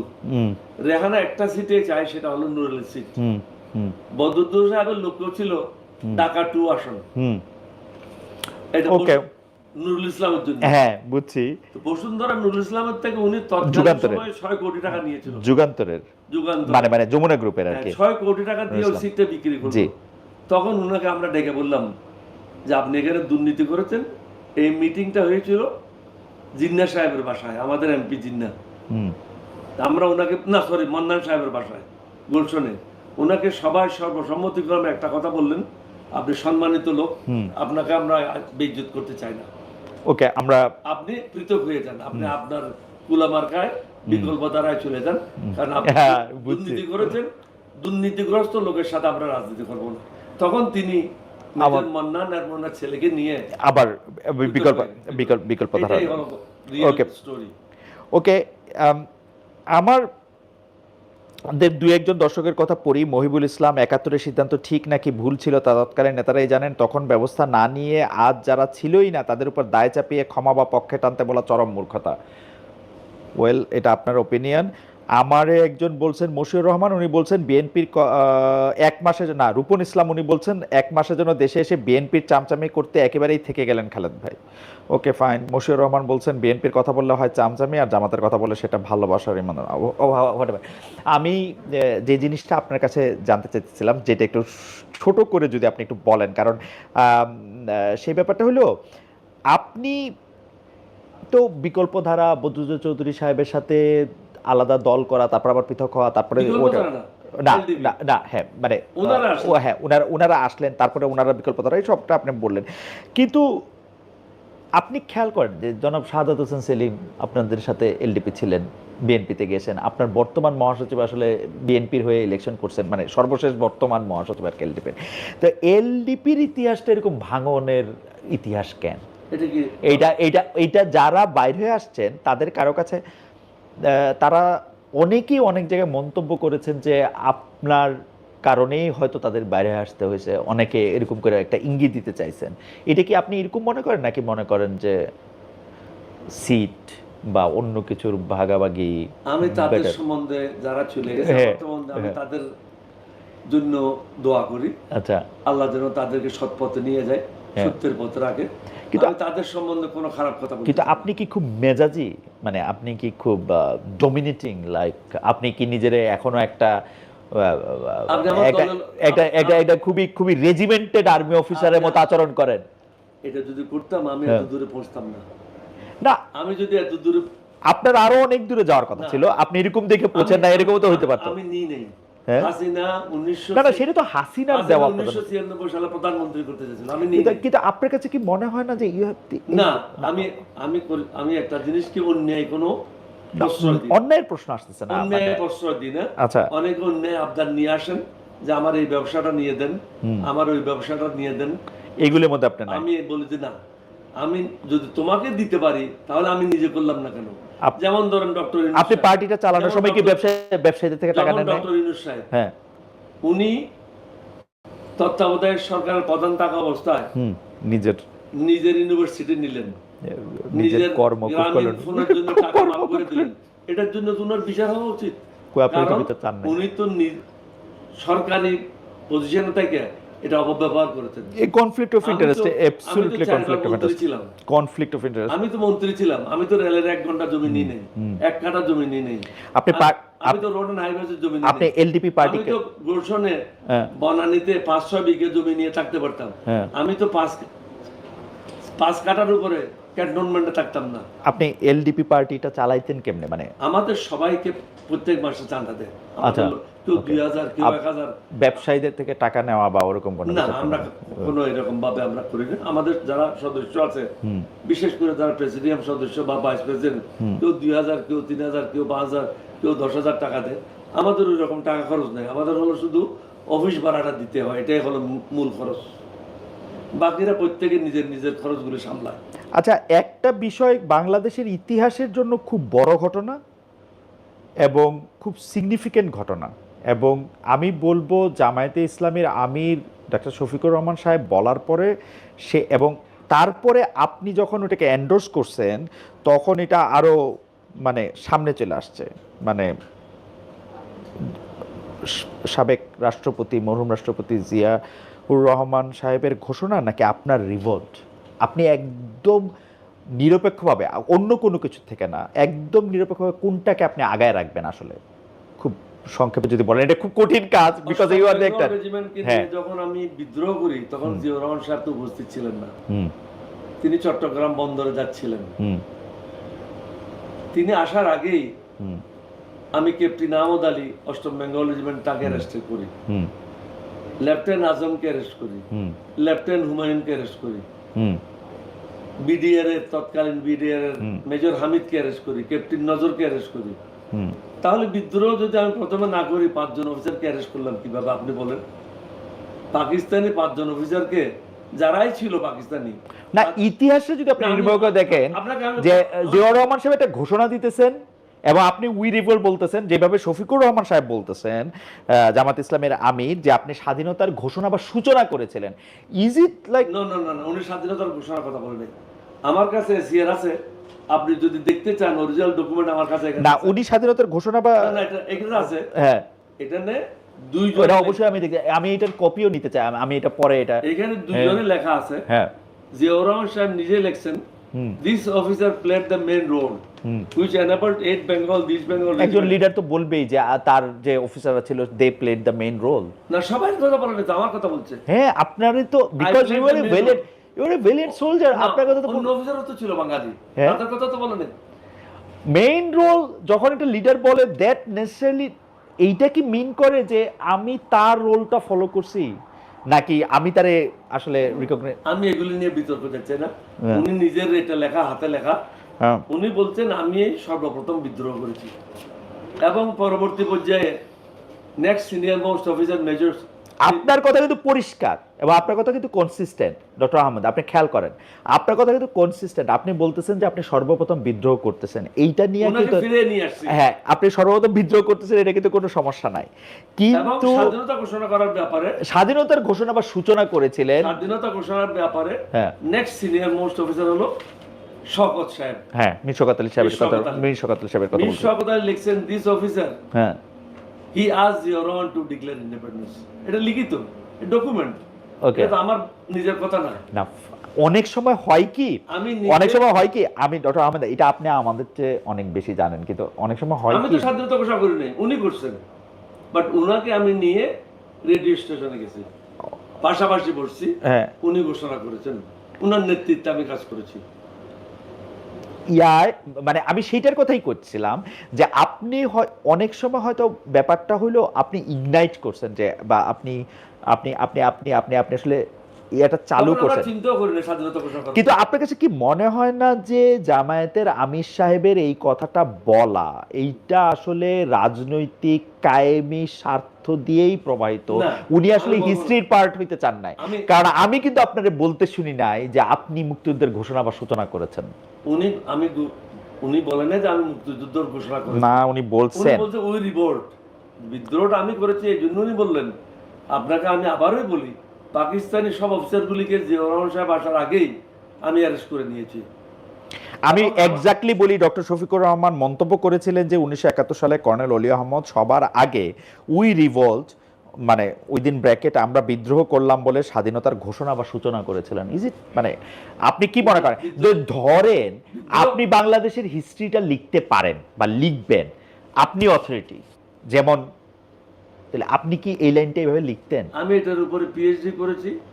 না না, আপনি অথরিটি, আপনি ধরেন আপনার নির্বাহী আদেশ দেওয়ার ক্ষমতা আছে, আপনি আজকে থেকে নির্বাহী আদেশ উপরে পিএইচডি করেছি, হ্যাঁ, তাও আবার বিউপি থেকে না, হ্যাঁ, ঢাকা ইউনিভার্সিটি থেকে, অক্সফোর্ড থেকে, লন্ডন থেকে, যে পৃথিবীর অন্যতম শ্রেষ্ঠ জায়গা থেকে। ওখানে আপনার যা ইচ্ছা তা লিখতে পারেন না। এবং আপনি যখন পিএইচডি করেন, পৃথিবীতে কোটি কোটি মানুষ পিএইচডি করছে, রাইট, এই পিএইচডি বই কিন্তু পাবলিশ হয় না। আমার পিএইচডি থিসিসটা পাবলিশ হয়েছে ল্যাম্বার্ট পাবলিশার্স থেকে। আপনি এখন অ্যামাজনে গেলে revolution military personnel and the war of liberation in Bangladesh, এই বইটা পাবেন। এটা ছাড়াও আরেকটা গুরুত্বপূর্ণ, যেটা হলো ব্যাটলস দ্যাট আই ফট, আমি যে সমস্ত যুদ্ধ করেছি এবং যে সমস্ত অফিসারদের ইন্টারভিউ নিয়েছি, এটার নাম হলো battles that I fought and the interviews of war heroes. এটাও কিন্তু ল্যাম্বার্ট পাবলিশার পাবলিশ করেছে, অ্যামাজনে আপনি পাবেন। কারণ এটা যদি ঐতিহাসিক গুরুত্ব না থাকতো, জার্মানির ল্যাম্বার্ট পাবলিশারের মতো ওইটার মধ্যে আপনি লিখছেন যে আপনি উই রিভল্ট, এইটা সর্বপ্রথম এই শব্দগুচ্ছগুলি আপনি বলতেছিলেন, এবং আপনি তখন পাকিস্তান মিলিটারির চাকরি করতেছেন, পাকিস্তান মিলিটারির পোশাক পরতেছেন, এবং আপনার কথাই সবচেয়ে মানে এইরকম যে এখনো আমাদের গুজবাম্প হয়, সেই সময় থেকে আপনি এটা বলতে পারতেছেন যে আমি বিদ্রোহ করলাম, দ্যাটস ফাইন, কিন্তু এইটা বলা রাজনৈতিক উদ্দেশ্য প্রণোদিত কিনা যে আপনি ঘোষণা বা সূচনা করেছিলেন, এটা উনি কেন বলছেন, এটা রাজনৈতিক উদ্দেশ্য প্রণোদিত উনি কেন বলছেন, এটা উনার কাছ থেকে জিজ্ঞাসা করলে উনি এটা বলতে পারবেন। ওকে, তবে আমি যে কাজটা করেছি জিয়াউর রহমান সাহেব আসার আগেই আপনাকে বলে দিলাম, আমি যদি বিদ্রোহ না করি তাহলে আমি পাকিস্তানিদেরকে বন্দী করলাম কেন? না, আপনি বিদ্রোহ করছেন সেইটা নিয়ে কিন্তু আমি মানে প্রশ্নই তুলছি না। এবং ওনাকে স্বাধীনতা ঘোষণার জন্য যে বলছি, ওটাও শওকতে লেখা আছে, ডকুমেন্টেড। অনেক সময় এটাতে আমি ডকুমেন্টেড, এটা কোনো আন্দাজের উপর না। আমি এটা সর্বান্ত, এবং এটার নিচে জিয়াউর রহমান সাহেবের লেখা আছে, এটা না শওকত যেখানে লিখছেন ওটার পরে জিয়াউর রহমানের লেখা আছে, হ্যাঁ, উনি এন্ডোর্স করেছেন। এটা না যে শওকত লিখে ছাড়ে দিয়েছেন, এটা না, জেনারেল শওকতে লিখেছেন, পরে ওটার একই পৃষ্ঠাতে জিয়াউর রহমান সাহেব লিখেছেন। ওয়েল, এই কাছাকাছি সময় আসি যে ত্রয়োদশ জাতীয় সংসদ নির্বাচন যেটা হইল, সেইটা নিয়ে যখন প্রেস কনফারেন্স হয়েছে সরকার গঠনের আগে, তখন আমি সেখানে গেছিলাম। যাওয়ার পরে মানে এটাও অনেক আলোচিত হয়েছিল। আমি তখনও তিনি প্রধানমন্ত্রী হন নাই, জনাব তারেক রহমানের প্রশ্ন করছিলাম যে যদি অভয় দেন তাহলে প্রশ্নটা করি এইবারের ইলেকশনটা আপনার ইঞ্জিনিয়ারিং করে জিততে হয়েছে কিনা, কারণ আপনি বলছিলেন যে আপনি একটা টাফ ইলেকশন দেখতেছেন, কিন্তু আসলে আপনি 200-র বেশি আসনে জিতছেন। সো এইরকম একটা টাফ যেটা হওয়ার কথা ছিল সেটা যেরকম ইজি হয়ে গেল, এটার জন্য আপনার ইঞ্জিনিয়ারিং করতে হয়েছিল কিনা, দ্যাট ওয়াজ মাই কোশ্চেন। এখন ঘটনা হইলো উনি বলছেন যে জনগণের মনটাকে আমি ইনফ্লুয়েন্স করতে পারছি, ওইটাই আমার ইঞ্জিনিয়ারিং, জনগণই আমার ইঞ্জিনিয়ারিং, একটা ভালো উত্তর দিচ্ছে। কিন্তু ঘটনা হইল আমরা বিভিন্নভাবে যারা আপনাদের পার্টনার, যেমন ধরেন নাসিরউদ্দিন পাটোয়ারি এনসিপি থেকে, বিশেষ করে মামুনুল হক সাহেবের আমি ইন্টারভিউ করছিলাম, ওইটার মধ্যে উনি কিন্তু এরকম একটা করছেন যে ওনাকে হারায় দেওয়া হয়েছে, উনি হারেন নাই। ইঞ্জিনিয়ারিংটা যদি হইয়া থাকে গতবারের ইলেকশনে, আপনি ইলেকশন করেন, আপনার ছেলে ইলেকশন করছে, এবং খেয়াল করেন মানে আপনি তো নিশ্চয়ই এটা মুখস্থ, জনাব ওমর ফারুক আপনার পুত্র, উনি কিন্তু মাত্র 1026 ভোটের ব্যবধানে হারছে। না, হ্যাঁ, ওটা যদি অর্ধেক করেন, হ্যাঁ, 613 ভোট, 613 ভোটে, 14 ভোট। মানে 614টা ভোটই ডিসাইডার হয়েছে, 614টা ভোট ডিসাইডার ওখানে হয়েছে। ওমর ফারুক জিতার কথা 50,000-এর উপরে।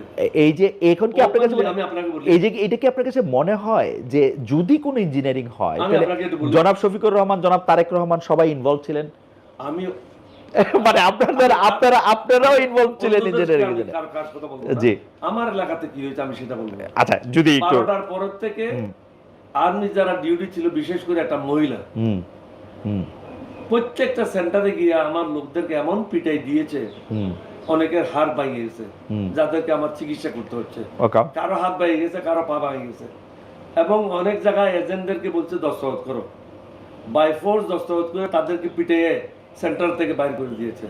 এবং 4 ঘন্টা রেজাল্ট দেওয়া বন্ধ ছিল। হুম। 6টার পর থেকে আমার ওখানে রেজাল্ট দেয় নাই। সো একটা না একটা কিছু হইছে, না, 6টার পর থেকে কোনো রেজাল্ট দেয় নাই। কিন্তু এই হওয়াটার মধ্যে আমার কথাটা শেষ করি। হ্যাঁ, জি, 6টার পর থেকে কোনো রেজাল্ট দেয় নাই। হ্যাঁ, হঠাৎ করে রাত্রে 12টার সময় বলে দিল অমুক নির্বাচিত হয়েছে। হুম আমি আপনাকে এটা বলতে চাই, আমি নির্বাচনের সাথে জড়িত 1952 সালের পর থেকে, হুম ছাত্র জীবন থেকে। হুম, কারণ আমার চাচা ছিল মুসলিম লীগের দক্ষিণ চট্টগ্রামের প্রেসিডেন্ট। হ্যাঁ, উনি একাধিক নির্বাচন করেছেন, তখন ওনার নির্বাচনের সাথে জড়িত ছিলাম। তখন না বুঝে রাজনীতি করেছি, হুম। পরে বুঝে রাজনীতি করতেছি। এবার কিন্তু যেভাবে নির্বাচন হয়েছে, হুম বাইরের থেকে কিছু বোঝা যায় নাই, হুম, কিন্তু লাইনে দাঁড়ায় সবার সামনে প্রত্যেককে 3,000 5,000 টাকা করে করে। না আমি কিন্তু না, আমার কথা শেষ। না, আপনি আপনি আপনি শেষ করেন, কিন্তু আমার প্রশ্নটা 3,000 5,000 টাকা করে প্রত্যেককে দিয়েছে যে তোমরা যাও ভোট দাও। হুম হুম এবং 4 ঘন্টা রেজাল্ট বন্ধ ছিল। হুম, কি কারণে 4 ঘন্টা বন্ধ ছিল? আর যে লাইনে দাঁড়ায় পয়সাটা দিচ্ছে। না এইটা কিন্তু আমার কথা হইল ইলেকশনের রেজাল্ট আরেকটা হওয়া, জিনিস করি, হ্যাঁ, 1 মিনিটে শেষ করবো। জি, বহু নির্বাচনের দেশ হয়েছে, কিন্তু এতগুলি অশিক্ষিত লোক কোন সংসদে আসে নাই। এতগুলি ঋণ খেলাপি লোক কখনো সংসদে আসেনি। সেই জন্যই তো আমি এবার বলতেছি কিন্তু একটা ঐতিহাসিক ঘটনা ঘটেছে, সব ঋণ খেলাপিরা সংসদে চলে আসছে এবং সব অশিক্ষিত লোকগুলি সংসদে চলে আসছে। এখন আপনি চাচ্ছেন সুন্দর বাংলাদেশ, হ্যাঁ, নতুন বাংলাদেশ।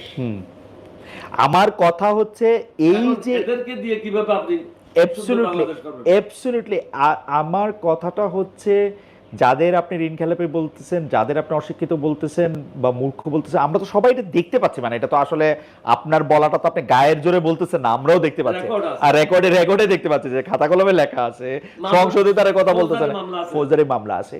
কিন্তু এই 300 জন বা 50 জন সংরক্ষিত নারী আসনের সদস্য সহ, আমি না ওনাদের বাদ দিয়ে যদি আমি 300 জনের কথা বলি, এই 300 জনের মধ্যে 77 আসেন বিরোধী দলে, মানে আপনাদের জোটের ওদিকে এটা আছেন। তো ভাগাভাগিটা কি মানে সবাই মিলেই করা হইলো, মানে বদ্দি রহমান স্যার দেয়ার, তারেক রহমান, শফিকুর রহমান দুইজনে? এটা আমি বলতে পারবো না। না, আপনার কাছে কি মনে হয়, আপনার কাছে কি মনে হয়, মানে ইলেকশনের রেজাল্ট যদি ইঞ্জিনিয়ারিং করা হয়, মামুনুল হক সাহেবের ইন্টারভিউ নেব, জি, মামুনুল হক সাহেবের ইন্টারভিউ নিয়ে আমি যেটা বুঝছি, মামুনুল হক সাহেব এটা স্পষ্ট বলছেন যে তাকে কেউ কেউ বলছিলেন যে তিনি যদি এইটা না করেন ওইটা করেন তাহলে তিনি নিশ্চিত পাস করবেন।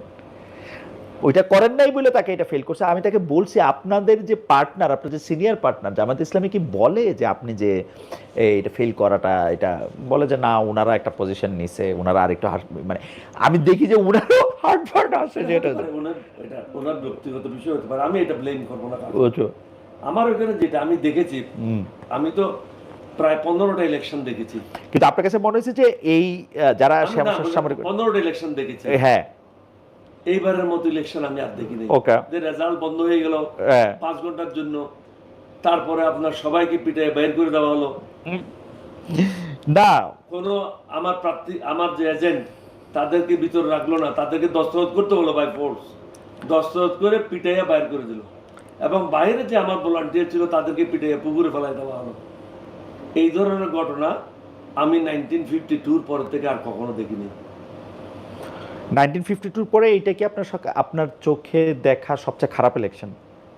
আমি এই জন্য বলবো, যেমন হাসিনার সময় যে নির্বাচনগুলো হয়েছে, কোনো পিটাপিটি নেই, কিছু না, কামরার মধ্যে বন্ধ করে ভোটগুলো নিয়ে নিয়েছে। আগের দিন পরের দিন, কোনোটা দিনের বেলা নিয়েছে, কোনোটা রাত্রের বেলা নিয়েছে, কিন্তু কাউকে পিটাই নেই।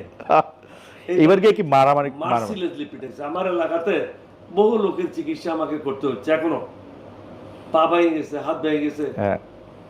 আপনাকে বললাম তো কয় ভোট, 614 ভোট পেলে আমার ছেলে নির্বাচিত হয়। এখন আপনি বলেন, এটার জন্য আমরা একটা মামলা করেছি। কি মামলা? যে রিকাউন্টিং হোক। রিকাউন্টিং এর জন্য কয় মাস লাগে? 24 ঘন্টার মধ্যে তো আপনি রিকাউন্টিং এর অর্ডার দিতে পারেন, পারেন না? পারেন, ডেফিনেটলি। এটা অসভ্য দেশ তো না, এটা একটা অসভ্য দেশ। আমরা এই দেশের জন্য জীবন দিতে গিয়েছিলাম, এখনো যে বেঁচে আছে এটা আল্লাহর মেহেরবানি। একটা জজ সাহেবের উচিত না পরের দিন কাউন্টিং করে দেওয়া, বা সপ্তাহের মধ্যে কাউন্টিং করে দেওয়া? কি কারণে 6 মাস দেরি হচ্ছে আপনি আমরা বলেন না? এখানে যদি ইল মোটিভ না থাকে, আপনার যদি দুরভিসন্ধি না থাকে, আপনি কিসের জন্য দেরি করতেছেন? উনি কি মনে করেন উনি মরবে না? যদি কাছে দায়ী হবে? আচ্ছা, যদি ধরেন ইলেকশন টেম্পারিং করা হয়ে থাকে, এই টেম্পারিংটা মানে আমরা তো শেখ হাসিনার বিরুদ্ধে সবচেয়ে বড় অভিযোগ আনছি, একটা না, দুইটা না, 3টা ইলেকশন। হ্যাঁ, 3টা ইলেকশনই উনি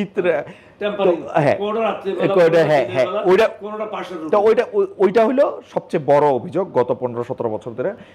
তাহলে এইবারের ইলেকশন টেম্পারিং করার ক্ষেত্রে নেতৃত্ব কে দিল? ডক্টর মোহাম্মদ ইউনূস? মানে অবভিয়াসলি তারেক রহমান ক্ষমতায় ছিলেন না, তো মানে এটা কি তারেক রহমান করতে পারবেন?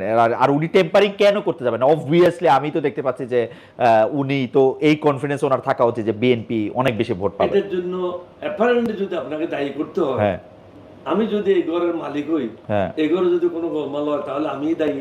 ডক্টর মোহাম্মদ ইউনূস এখানে আমার সাথে আরো যদি কেউ থাকে, হ্যাঁ, এটা তো গুপ্ত। তাহলে ডক্টর মোহাম্মদ ইউনূস অবশ্যই তার ট্রায়াল হবে, একদিন না একদিন তাকে এই ইলেকশনের জন্য অবশ্যই। কিন্তু এটা ছাড়াও সে দুর্নীতি যেটা করেছে, এটা দুর্নীতি না? আপনি কিছুটা বলছেন ওই যে মানে নিজের কর্মকূপ করলো, এটা তো করতে পারে না, এটা তো অনৈতিক একটা কাজ। আচ্ছা, ওইটা তিনি নোবেল পেয়েছেন অর্ধেক, পুরো না, ওইটা গ্রামীণ ব্যাংক, আচ্ছা অর্ধেক তিনি। আচ্ছা, ওইটা না হয় মানে আমরা অন্যভাবে মানে একটা, কিন্তু ইলেকশনটা কিন্তু উনি টেম্পারিং করার ক্ষেত্রে নেতৃত্ব দিয়েছেন বা উনার উপদেষ্টারা, এরকম আপনার কাছে মনে হয়? আমি জানি সবকিছু, আপনাকে বলবো না। আমি এই দেশের সবকিছুর সাথে ওকে, তাহলে অল্প একটু বলেন আর্মি কি উনার কথা শুনছে নাকি? আর্মি, আমি শুধু আপনাকে এখানে বলবো, হ্যাঁ, এখানে 4টা শক্তি একসাথে কাজ করেছে আমাদেরকে পরাজিত করার জন্য। তারা চায় নাই যারা বাংলাদেশকে ভালোবাসে এই ধরনের লোক সবাই আসুক, অনুগত লোকগুলি আসুক, ভারতের দালালগুলি আসুক। বহু জায়গায় তারা এটা চেয়েছে, ভারতের বিরুদ্ধে যারা কথা বলে তারা যেন সংসদে না আসে। এখন আমি এটা খোলামেলা এখন হচ্ছে আপনি যাদেরকে ভারতের দালাল বলতেছেন তারা তো বাংলাদেশ জাতীয়তাবাদী দল বলে নিজেকে বলে। আমি আপনাকে বলবো না, বাংলাদেশ জাতীয়তাবাদী দল বলে নিজেকে। আমি সেটা বলতে, ভারতের কারা কারা দালালি করছে আপনি জানেন, সমগ্র বাংলাদেশ জানে। এটা আমি কেন বলবো? আমি অবশ্য মানে আপনার ইঙ্গিতটা পুরোপুরি বুঝাতে চাই না, আমি দল হিসেবে ধরি, মানে এইটা দলকে বলতেছি, আমি কোন দলকে বলতেছি না। আচ্ছা, এটা ইন্ডিভিজুয়াল। ওকে, দল তো কোনো দালাল। আপনার কি ডক্টর মোহাম্মদ ইউনূসও ভারতের দালাল মনে হয়? ইউনূসকে আমি দালাল মনে করি না, হ্যাঁ, কিন্তু ইউনূস কোন যোগ্য ব্যক্তি না। ইউনূসকে আমি চিনি 1975 থেকে। ওকে, ইউনূসকে আমি চিনি, সে নিজের স্বার্থ ছাড়া কিছুই বুঝে না। ওয়েল নিজের স্বার্থ বোঝা তো খারাপ না, আপনি আপনার স্বার্থটা বুঝবেন না কেন? অবশ্যই খারাপ। কেন? কেন বলুন আপনি তো? যখন চেয়ারে বসবেন, হ্যাঁ, আপনি সামগ্রিক স্বার্থ রক্ষা করবেন, আপনি নিজের তো স্বার্থ সমগ্রের মধ্যে তো আমিও অংশ, নিজের না, সমগ্রের মধ্যে তো বিসর্জন দিতে হবে আপনাকে। হ্যাঁ, নিজেরটা বিসর্জন দিতে হবে, না হলে আপনি নেতা হতে পারবেন না। আমি 15 বছর ধরে একটা জিনিসের অ্যাপ্লাই করে রাখছি, এটা কেউ দিতেছে না, না, আপনি- এখন আমি আসছি এইটার একটা। আপনি নিজে নিতে পারবেন না। যেমন আমি মন্ত্রী হিসাবে কোনো কান থেকে প্লট নিয়ে নিই, হ্যাঁ, আমি তো নিতে পারতাম। আপনার প্লট দরকার না, আপনি বেগম জি আমাকে একটা প্লট দিয়েছে হ্যাঁ, কক্সবাজারে মুক্তিযুদ্ধ হিসেবে। শামসুল হক সাহেব ওদের দায়িত্বে ছিল, শামসুল ইসলাম সাহেব। হ্যাঁ হ্যাঁ হ্যাঁ হ্যাঁ, ভূমি আওয়ামী লীগের সময় আমার প্লটটা বাতিল করে দিল, কোনো আপত্তি নেই, বাতিল করে দিল। কিন্তু আমি যে পয়সাটা দিয়েছি, আমার পয়সাটা তো ফেরত দেবে। দিবে পরে কোনো এক সময়, দেয় তো সরকারের আমার পয়সা, পয়সাটা দিচ্ছে না। সরকারের পয়সা দেয় না সরকার। বেগম জিয়াকে সমর্থন করার জন্য হাসিনা আমার বিরুদ্ধে 3 বার দুদক দিয়ে ইনকোয়ারি করেছে। হ্যাঁ হ্যাঁ হ্যাঁ, আল্লাহর মেহেরবানি, আমার নবীজির দয়া, আমার বিরুদ্ধে একটা পয়সারও দুর্নীতি পাইনি।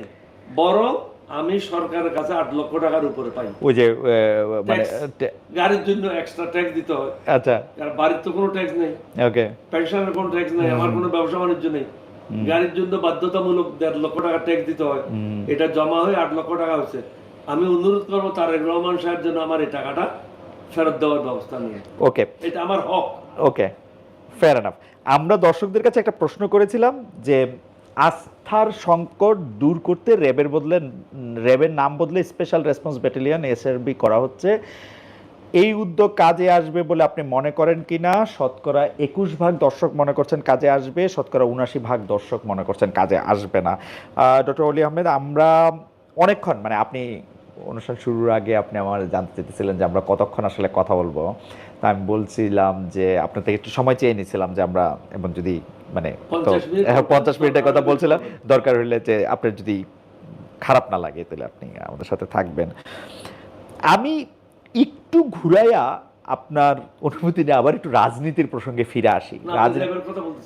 হ্যাঁ, র্যাবের কথা এটা দর্শকদের জিজ্ঞেস করছিলাম, ওইটা একটা জরিপ। আপনার জন্য প্রশ্ন হচ্ছে একটু রাজনীতিতে ফিরে আসি। আপনার কাছে কি মনে, আপনার অভিজ্ঞতা কি বলে? তাহলে আমি আপনাকে কতগুলি ছোট ছোট প্রশ্ন একটু বেশি করে করতে চাই। এটা একটা ছোট প্রশ্ন, আপনার কাছে কি মনে হয় আপনি যাদের জন্য রাজনীতি করেন তারা আপনার কাছে কি চায় বা কি প্রত্যাশা করে? কি আপনি তাদের প্রতিশ্রুতি দেন, তাদের প্রত্যাশাই বা কি থাকে? জনগণের প্রত্যাশাটা খুব লিমিটেড। ওকে, অনেক জায়গায় খাওয়ার পানি নেই, পানীয় জল, ওকে, তারা একটা টিউবওয়েল চায়। আচ্ছা, অনেক জায়গায় বিদ্যুৎ নেই, তার একটা বিদ্যুৎ চায়, এবং বিদ্যুৎটা হবে নিরবিচ্ছিন্ন। আচ্ছা, আমি আপনার না না, আমাদের একজন দর্শক, এটা তো লাইভ, এটা হারায় যাবে, সেজন্য একজন দর্শক একটা প্রশ্ন করেছেন, এইটা আপনি একবারে যদি একটু বলে দেন। জালাল আহমেদ ওনার নাম, উনি বলেছেন স্যার 30 বছর রাজনৈতিক জীবনে আপনার সবচেয়ে বড় আফসোস কোনটা, যেটা করতে পারেননি বলে আজও কষ্ট হয়? আপনি কতটা করবেন প্লিজ। কোনো জিনিস নিয়ে আমার আফসোস নাই জালাল, আচ্ছা, কারণ আল্লাহর হুকুমের বাইরে কোনো কাজ হয় না। ওকে, আমি একজন মুসলমান হিসাবে প্র্যাকটিসিং মুসলমান, ওকে, আমার নাম অলি আহমদ। আচ্ছা, সুতরাং আমি একজন প্র্যাকটিসিং মুসলমান হিসাবে আমি মনে করি আল্লাহ যেটা করেন সেটাই আমার মঙ্গলের জন্য করেন। জনগণের যেটা প্রত্যাশা, সেই চায় তার বাড়িতে যাওয়ার জন্য রাস্তাটা যেন ঠিক থাকে, সে যেন সুখে শান্তিতে বসবাস করতে পারে, তার ঘরটা যেন কেউ দখল করে না নেয়, তাকে যেন কোনো জিনিসের জন্য চাঁদা দিতে না হয়। এখন প্রতিনিয়ত কি হচ্ছে, গরিব লোকদের উপর অত্যাচার হচ্ছে। আপনি বড় মানুষ, মনে করেন আপনার পাশে একটা গরিব লোক আছে, আপনি চাচ্ছেন জায়গাটা দখল করে নিয়ে আপনার ঘরটার আঙ্গিনাটা বড় করবেন। এই ধরনের জিনিসটা কিন্তু অহরহ হচ্ছে। এবং প্রবাসে আমাদের অনেক লোক আছে চট্টগ্রামের, যেহেতু তারা প্রবাসে থাকে, তাদের ঘরটা অরক্ষিত থাকে, তাদের পরিবার অরক্ষিত থাকে। তাদের পরিবারদের থেকে বলা হয় তোমাদেরকে এত টাকা দিতে হবে, না হলে এখানে থাকতে পারবে না। মানুষ চায় একটা সুশাসন এবং একটা প্রসিজার। আপনি যে আমেরিকাতে থাকেন, আমেরিকাতে কি কোনো ব্যক্তি শাসন করে না সিস্টেমটা করে ইনস্টিটিউট করে? আমি সারা জীবন চেষ্টা করতেছি সিস্টেমটা করার জন্য। যেমন কিন্তু একই জিনিস জনগণও চায় কিনা, যারা আপনারা ভোট দিচ্ছে ওরা চায়, কিন্তু এইটা আমি আপনি বলে যাই শেষ করি, যে যেমন সে যখন চায় যে বিচার বিভাগটা সুন্দরভাবে ফাংশন করুক এবং সে একটা সুন্দরভাবে, আমার একটা- সুশাসন হোক। আমার একটা দুই পয়সা আছে, মানে সে কি বিচার বিভাগ সুশাসন করুক এইটা চায়, নাকি তার পক্ষে রায়টা আসুক সেটা চায়? না, সে কি সেটা- একটা আদর্শ সিস্টেম চায়, নাকি তার ছেলের চাকরি হোক সেটা চায়? অনেক সময় তো হয়তো অনেকের এটা হ্যাঁ। থাকতে পারে, হ্যাঁ। তার ছেলের চাকরিটা চাইতে পারে, হ্যাঁ। এটা তো কোনো দোষণীয় না। না, আমি দোষণীয় না। মনে করি এটা দোষণীয় না, কিন্তু সে তো তখন এটা চিন্তা করে না তার ছেলেটা এটার জন্য যোগ্য কিনা। রাইট, রাইট, এটা চিন্তা অনেক করে। সময় হয়, হ্যাঁ। এটা ঘটে। হ্যাঁ। এটা যে ঘটে না, হ্যাঁ। এটা ঘটতে পারে, Right. এটা স্বাভাবিক। রাইট। আপনি একজন পিতা হিসেবে আপনার যখন একটা ছেলে এমএ পাস করে, এলএলবি পাস করে বা আরো উচ্চতর ডিগ্রি নেয়, তখন আপনি চিন্তা করেন যে আমার ছেলেটা একটা চাকরি পাক। কিন্তু তার থেকেও যে উপযুক্ত লোকেরা আছে, আপনি ওটা চিন্তা কিন্তু করেন। বেশিরভাগ ক্ষেত্রেই কি আমাদের জনগণ, মানে এটা আমাদের জনগণ আপনি সম্পর্কে অনেকে বলে থাকেন যে আমাদের জনগণ শুধু মানে নিজের ব্যাপারটা যত বোঝে, আপনি system- সার্বিকভাবে এটা বোঝে কিনা এটাই জানতে চাইছিলাম। সিস্টেমটা যদি না থাকে, এটা তো হবেই। কিন্তু এই তো আপনি যদি সিস্টেমটা করে দেন, কিন্তু আমি আপনাকে একটা কথা বলি, কিন্তু সিস্টেম ছোট কথাটা বলি, মানে এটা ডিমাগে না মুরগি আগের অবস্থা না, আপনি সিস্টেম না। নাই বইলা। ছোট কথাটা বলি। হ্যাঁ, হ্যাঁ। আমাদের হসপিটালগুলোতে গেলে আপনি দেখবেন 100টা লোক আছে, 100 জনের কথা বলতেছে একসাথে, রাইট। চিৎকার করতেছে। আপনি যখন ব্যাংককে যান, দেখেন যে এটা সবাই সিএমএচে গেলেই তো সবাই চুপ না, থাকে, চুপ মানে- সিএমএচে গেলেই তো চুপ করে যায়, ব্যাংককে না গেলে তো সিরিয়াল নাম্বারটা নিয়েছে, হ্যাঁ। তার সিরিয়াল নাম্বারটা নিয়ে এসে অপেক্ষা করছে। রাইট। ওইখানে একটা সিস্টেম সে গড়ে তুলেছে। আমাদের এখানে তো সিস্টেমটা গড়ে তোলে নেই। আপনি ওভার নাইট যে বদলি করতে পারবেন দেশটাকে, এটা একটা বোকার সঙ্গে এখন আমরা বসবাস করতে। এখন আপনি যদি সিস্টেমটা করেন, এটা একটা সময় লাগতে পারে, কিন্তু এটা কার্যকরী হবে না, কিন্তু কিন্তু সিস্টেম, আমরা যদি এটা ভয় করে এটা কিন্তু থেকে- সিস্টেম কার্যকর করার জন্য যে ইনস্টিটিউশনগুলি দরকার, সেই ইনস্টিটিউশনগুলিও তো আপনারা যারা, মানে আপনারা বলতেছি যেহেতু আপনারা দেশের নেতৃত্ব পারেন, দিচ্ছেন, আমাকে বলতে পারেন। দেশের নেতৃত্ব দিচ্ছেন, আপনারা তো ইনস্টিটিউশনগুলি বলতে গড়ে পারেন। তোলেন নাই তো। এখানে তিনটা জিনিস খুব গুরুত্বপূর্ণ। আপনারে আমি মন্ত্রী থাকা অবস্থায় দেখছি যে আপনি আপনার ফ্রাস্ট্রেশন ঝাড়তেছেন, বিকজ সেখানে ইনস্টিটিউশন গইরা উঠে নাই, সিস্টেম নাই, আপনি চেষ্টা করেও অনেক কিছু আপনি করতে পারতেছেন না যেটা আপনি করতে চাইতেছেন। কিন্তু এখন এটা কেমনে হবে? রাতারাতি যে এটা হবে না। ওয়ান প্রাইম মিনিস্টার যদি চেষ্টা করে, হ্যাঁ, এটা শুরু করতে পারে, he can কিন্তু start. একজন মন্ত্রী পারে না। একজন মন্ত্রী পারে না, আচ্ছা, একজন MP কারণ এখানে পলিসির ব্যাপার আছে এবং প্রাইম মিনিস্টার যার কাছে ওকে আপনি ওকে। দেখেন, এক সময় দুজন প্রফেট ছিল না, এক সময় একজন নবী ছিল। ওই নবী এই সমস্ত সিস্টেমটা পরিবর্তন করেছে। এখন যদি প্রাইম মিনিস্টার চায়, তিনি বলে দিলে ঠিক আছে, সব জায়গায় অ্যাকাউন্টেবিলিটি হবে। যেমন ধরেন তিনটা কম্পোনেন্ট একটা রাষ্ট্রের জন্য খুবই গুরুত্বপূর্ণ। একটা হলো বিচার বিভাগ। আচ্ছা, এখন বিচার বিভাগ কেমন? বিচার বিভাগ আপনাকে বলে যাচ্ছি, হ্যাঁ। একটা হলো বিচার বিভাগ, হ্যাঁ, আর একটা হলো দুর্নীতি দমন কমিশন, হ্যাঁ, আর একটা হলো সিভিল প্রশাসন। রাইট। এখন সিভিল প্রশাসনে যদি ঘুষ খায়, আপনি তো কোনো বিচার পাবেন না। জজরা যদি ঘুষ খায়, আপনি তো কোনো বিচার পাবেন না। আপনি যদি দুদকের লোকেরা ঘুষ খায়, আপনি বিচার পাবেন না। আপনি যদি এই জায়গায় তার নিয়োগটা একটা পদ্ধতির মাধ্যমে করেন, তাহলে তো আপনি একটা সিস্টেমটা শুরু করলেন, ওকে। একটা জবাবদিহিতা থাকলো। আচ্ছা, আমাদের সময় নাই দেখে আমি একটু বেশি বেশি করে তাড়াতাড়ি করে বলি। বিচার বিভাগটা নিয়ে আমি বলি, আপনি যেহেতু একদম তিনটা বিভাগ আলাদা করে যেমন আমার বলছেন। ছেলেটা বললাম, হ্যাঁ, আমরা মামলা করেছি, হ্যাঁ। এখন প্রায় 6 মাস হতে ওই যে আমরা 6 মাস ওই যে 4.5 বছর পরে গিয়ে একটা রেজাল্ট দিবে। 6 মাস হতে চলছে। হ্যাঁ। অথচ জজ সাহেব বলতে পারতো 10 দিন পরে এটা কাউন্টিং হবে। এটা তো কোনো হাতে করা কিছু নাই, নাই। এটা কাউন্টিং করা। না না, ওই যে 4.5 বছর পরে গিয়ে কবে কাউন্টিং করা, কাউন্টিং করা। হ্যাঁ, 4.5 বছর। জুডিশিয়ারি। আচ্ছা, আমি আপনাকে একদমই স্পেসিফিকলি, কারণ আপনার তো সব সময় আপনার কথাও আমরা শুনতে পারবো না, যদি সুযোগ পাইছি তাহলে এইটা একদম স্পেসিফিকলি বলি। বিচার বিভাগ, আপনি আওয়ামী লীগ সরকারের 10-এ কত দিবেন, ইউনূস সরকারের 10-এ কত দিবেন, বর্তমান সরকারের 10-এ কত দিবেন? এই তিনটা সরকারের এগুলো সবাইকে শূন্য দেব, সবগুলি কারণ ক্ষেত্রে এখানে কোনো জবাবদিহিতা নাই, এবং একটার সাথে আরেকটার কোনো তফাৎ নাই। না না, সবগুলো একই, কোনো দুটো। জবাবদিহিতা আচ্ছা নাই। আচ্ছা, মানে এখানে মানে বিচার বিভাগে আমি আপনাকে আবার বলি, হ্যাঁ, এখানে একটা কমিটি করতে হবে, বিদেশে যেরকম আছে। কিন্তু কমিটি করলে তো বাংলাদেশের লোকই হবে, আরো তো আর কি ভালো হবে? বাংলাদেশের লোকে হবে, কিন্তু হ্যাঁ। তখন তো আপনি একটা সিস্টেম শুরু করলেন। কিন্তু আপনি যদি জুডিশিয়াল প্রসিডিওর দেখার জন্য আপনার একটা কমিটি করেন, এইটা কি একটা ভালো আইডিয়া হবে? ধরেন এই কমিটির মধ্যে কে থাকবে? আপনি থাকবেন, নাইলে নাহিদ ইসলাম সাহেব থাকবে, নাইলে শফিকুর রহমান সাহেব থাকবে বিরোধী দল থেকে, নাইলে ওইখান থেকে তো আবার একটা 3টা বিএনপির লোক আমার থাকবে। কথা হলো, আজকে খারাপ, হ্যাঁ। কিন্তু কালকে তো আর খারাপ হবে না, কিন্তু আপনি একটা কমিটির দেখতে গিয়ে আরেকটা কমিটি নেওয়া, কিন্তু ভালো সিস্টেম না। বৃষ্টি হবে বলে না না, কিন্তু এটা তো আজকের থেকে ছাতি নিয়ে বসে না, থাকবেন। কিন্তু এটা তো ভালো সিস্টেম না। একটা আপনাকে তো জুডিশিয়ারিকেই আপনার ঠিক করতে হবে, ওকে ওভারসি করার জন্য আরেকটা কমিটি দিয়ে আমি হবে। আপনাকে একটা কথা বলি, আমি জি। যখন railway minister minister, road and highway minister হলাম, হ্যাঁ সবচেয়ে করাম মিনিস্ট্রি ছিল। হ্যাঁ প্রথম আমি চিফ ইঞ্জিনিয়ারকে স্যাক করে দিলাম। এটা গরিবকে মারা তো লাভ নেই, প্রথমে বড় টাকা খাইলাম। রাইট। রেলওয়েতে আপনি গিয়ে রেকর্ড দেখবেন, এটা আমার মুখের কথা না, উপর থেকে দুইজন বাদ, mister Monaf, mister Joynal Abdin, serially 117 জন অফিসারকে আমি রিটায়ার করে দিছি। আচ্ছা আচ্ছা শুনেন না, হ্যাঁ হ্যাঁ হ্যাঁ 147 জন বুকিং ক্লার্ক, হ্যাঁ। বিএনপির অনেক মন্ত্রী আমার ঘরে আসছে, I said get lost and get out. BRTC কে বন্ধ করে দেওয়ার জন্য ওয়ার্ল্ড ব্যাংকের থেকে চিঠি দিয়েছে। আমি বেগম জিয়াকে বললাম না আমি বিআরটিসি ভায়াবল করবো। উনি বলেন কিভাবে? আমি যে আমার উপর ছেড়ে দেন। আমি বিআরটিসির 2200 লোককে গোল্ডেন হ্যান্ডশেক দিলাম, তাদেরকে অনেক টাকা দিয়ে বাইর করে দিলাম, বাসগুলি রিকন্ডিশন করলাম, করে রুটগুলি আমি অকশন করে দিলাম। অকশন দিয়ে হলো কি, এক সপ্তাহের মধ্যে এটা লাভবান হয়ে গেল। আবার রেলওয়েতে কি করলাম, থার্ড ক্লাসে আপনি কাঠের উপরে বসে যেতেন, আমি 1 ইঞ্চি ফোম লাগাই দিলাম, এবং আজানের জন্য একটা রুম আলাদা করে দিলাম, নামাজের জন্য আলাদা করে দিলাম, রিক্রিয়েশনের জন্য আলাদা করে দিলাম। মানুষের সুযোগ সুবিধাটা অনেক অনেক অনেক ভালো হলো। টাওয়াল দিয়ে দিলাম, আমি আমি আমি আমি আপনার আমি আপনার আপনি বিচার বিভাগে কি আবার একটু রিভাইজ করবেন কিনা? আওয়ামী লীগ আমলেও আপনি বিচার কার্য সাধারণ মানুষ যেটা পাইতেছে সেই বিচার কর্ম নিয়ে আমি প্রশ্ন করতেছিলাম, সেইটার মধ্যে থেকে আপনি তিনোটা বর্তমান সহ ঠিক আগের 2 সরকারকে, তিনোটা সরকারকে আপনি শূন্য দিচ্ছেন সরকারের সময়টাকে, এটাকে আপনি একটু রিভাইজ করবেন, কাউরে একটু কম বেশি দিবেন?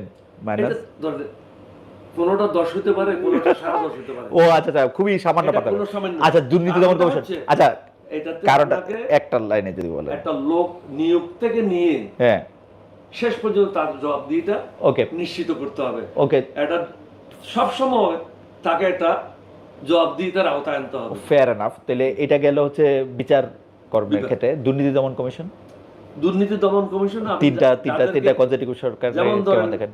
নম্বর দিয়ে যদি আগে থেকে একটু বলতেন। রিসেন্টলি যে লোকটা ছিল, হ্যাঁ ডক্টর মোমেন, হ্যাঁ হ্যাঁ, আমার মনে হয় গত 20 বছরের সবচেয়ে শ্রেষ্ঠ ছিল। ওকে, এটা বেগম জিয়ার প্রাইভেট সেক্রেটারি ছিল। হ্যাঁ হ্যাঁ, উনি লেখালেখি করেন আন্দোলনের। আমার মনে হয় হি ওয়াজ দা, বর্তমানেও তাকে যদি দেওয়া হয়, he is the best man for দুর্নীতি দমন। তার থেকে ভালো লোক আপনি দুর্নীতি দমনের জন্য। তার মানে দুর্নীতি দমন কমিশনটা ইউনূস সাহেবের সময় ভালো ছিল, শেখ হাসিনার সময়? ইউনূস সময় ভালো ছিল না, মোমেন তো শেষের দিকে আসে। ও আচ্ছা আচ্ছা, মানে শুধু মোমেন সাহেবের পার্টটুকু ভালো ছিল, পার্টটা ভালো ছিল। এর আগে তো চুপ্পু ছিল, হ্যাঁ, এক নম্বর বদমাশ। আচ্ছা, তার মানে এটা কেউ নিয়োগ দিয়েছিল। হ্যাঁ হ্যাঁ হ্যাঁ, আচ্ছা, তার মানে হচ্ছে ডক্টর ইউনূস সাহেবের সময় আওয়ামী লীগ শেখ হাসিনার থেকে একটু বেটার। না, ও তো নাটক করে গেছে। হ্যাঁ, ও তো নিজের ক্যারিয়ার না না, দুর্নীতি দমন কমিশনের ক্ষেত্রে, দুর্নীতি দমন কমিশনে মোমেনকে যখন দিল, হ্যাঁ, তখন আমি তো মোমেন সাহেব 6 মাস, হ্যাঁ, মোমেন কিন্তু কাজ করার সুযোগ তো পায় না। আচ্ছা ঠিক আছে, তার মানে পুরা সময়টার জন্য আপনি ইউনূস সাহেবকে শেখ হাসিনার সরকারের চেয়ে বেশি টাইম দিতে, মানে বেশি নম্বর দিতে চান না দুর্নীতি দমন কমিশনের ক্ষেত্রে? না, তিনি তেমন কোনো উন্নতি করতে পারবে তো। আর বর্তমান সরকার সময় এখন দুর্নীতি দমন কমিশনে কেউ নাই, নন ফাংশনাল। হ্যাঁ, অ্যাবসলিউটলি 100% নন ফাংশনাল। একটা why is that, what do you think? কারণ কেউ নাই তো, একটা কমিশনার নাই। না না, মানে কেন কমিশনার? বাংলাদেশ তো কত লোক আছে, তার মানে কাউরে দিতে পারতেছে না। আমি তারেক রহমান সাহেবকে অনুরোধ করব, মোমেনকে হ্যাঁ আরো বেশি টাকা দিয়ে ওখানে বসান, বেতন দিয়ে। আচ্ছা আচ্ছা, এরকম লোক পাওয়া যাবে না। ওকে, কিন্তু আপনি কিন্তু এখন নন ফাংশনাল তো অবশ্যই এখানে কমিশনার নাই, নিজের স্বার্থ দেখলে হবে না। ওকে, জনগণের স্বার্থ দেখতে হবে। আচ্ছা, সিভিল, আমাদেরকে মরতে হবে, আল্লাহর কাছে জবাবদিহি করতে হবে, এটাই সবচেয়ে বড়। আচ্ছা, সিভিল প্রশাসনের ক্ষেত্রে এই 3 সরকারের যদি আপনি তুলনা করেন, প্রশাসনের ক্ষেত্রে নিয়োগের ব্যাপারে আপনাকে কঠোর হতে হবে। না না, আপনি 3 সরকারের যদি বিবেচনা করেন, আমি আপনাকে সেটা 3 সরকারের পারফরম্যান্স গোড়াতে যাবেন তো আপনি। হ্যাঁ হ্যাঁ, ও নিয়োগের ব্যাপারে, নিয়োগের সময় নিয়োগ তো পিএসসি থেকে, নিয়োগের সময় আপনাকে কঠোর হতে হবে। এখন দল কানা হলে হবে না। যেমন আওয়ামী লীগ যখন 1971 সালের পরে তোফায়েল সাহেব স্লিপ দিল, সে সিভিল সার্ভেন্ট হয়ে গেল, এরকম হলে হবে না। আপনি যে সিভিল সার্ভিস কমিশন করবেন, এই কমিশনে কারা যাচ্ছে? কম্পিটেন্ট লোক দিতে হবে, যারা কোনো দল কানা হবে না, কারো চাকর হিসেবে কাজ করবে না, কারো দালাল হিসেবে কাজ করবে না, বাংলাদেশের জনগণের দালাল হিসেবে কাজ করবে। তখন আপনার ভালো নিয়োগগুলি হবে, ব্রিলিয়ান লোকগুলি হবে। ব্রিলিয়ান লোকগুলি যখন হবে, সে দুর্নীতি করবে না। না, মানে মেক সেন্স। তাহলে আপনি শেখ হাসিনা সরকারের সময় সিভিল প্রশাসন, ডক্টর মোহাম্মদ ইউনূস সরকারের সময় সিভিল প্রশাসন এবং এই সময়ের সিভিল প্রশাসন, আপনি কোনটারে আগে রাখবেন পিছায় রাখবেন? এখন ধরেন তারেক রহমান সাহেবকে কে বা কারা বুদ্ধি দিচ্ছে আমি জানি না, প্রত্যেকটা জায়গায় দলীয় লোকদেরকে নিয়োগ দিচ্ছে, ইভেন কর্পোরেশনেও। একটা লোকের যদি অভিজ্ঞতা না থাকে, আপনি কর্পোরেশন তো সে চালাতে পারবে না, আপনি নিয়োগ দিতে পারবেন। কর্পোরেশন সিওরা চালাবে, চেয়ারম্যান থাকবে দলীয় লোক, অসুবিধা কি? না, হয়তো ব্যাখ্যাতা দেন, ব্যাখ্যাতা দেন, তাহলে আর গণতন্ত্র রাখলো কোথায়?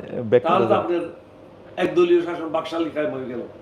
এখন উনি করছে কি, ডিস্ট্রিক্ট কাউন্সিলে দলীয় লোক দিয়েছে, সিটি কর্পোরেশনে দলীয় লোক দিয়েছে, কর্পোরেশন গুলিতে দলীয় লোক দিচ্ছে, কিন্তু নিরপেক্ষ লোক কই পাবে? অর্ধেক আওয়ামী লীগ বাদ দেন। আমার কথা শুনুন, এটা উনি নিজের ক্ষতি করতেছেন। মেবি এটা সিভিল প্রশাসন থেকে যারা দক্ষ লোক, হ্যাঁ, তাদেরকে বেছে নিয়ে ওখানে দেওয়া উচিত ছিল, ওকে, এবং তাকে কড়া নজরদারিতে রাখবেন। আচ্ছা, কড়া নজরদারিতে যখন রাখবেন, সে দুর্নীতি করতে পারবে না। তার প্রত্যেকটা কাজ মাসে মাসে মনিটর করবেন। আপনি যদি কাকেও ছেড়ে দেন, মনিটর না করেন, তাহলে সে তো স্বৈরাচারী হবে। আপনি যদি প্রত্যেক মাসে মনিটর করেন কি করতেছে না করতেছে, যেমন শহীদ রাষ্ট্রপতি জিয়াউর রহমানের সময় আমি শহীদ রাষ্ট্রপতি জিয়াউর রহমানের পক্ষে প্রত্যেকটা মন্ত্রী কি করছে না করছে সচিবদের মাধ্যমে খবর নিতাম, এবং কেউ যদি গোলমাল করতো তাকে বঙ্গভবনে ডেকে নিয়ে আসতাম যে তুমি এই দিন এই কাজটা করছো, সো ইউ আর আউট, বের করে দিয়েছি। এখানে মায়া মমতা করে প্রশাসন চলবে না।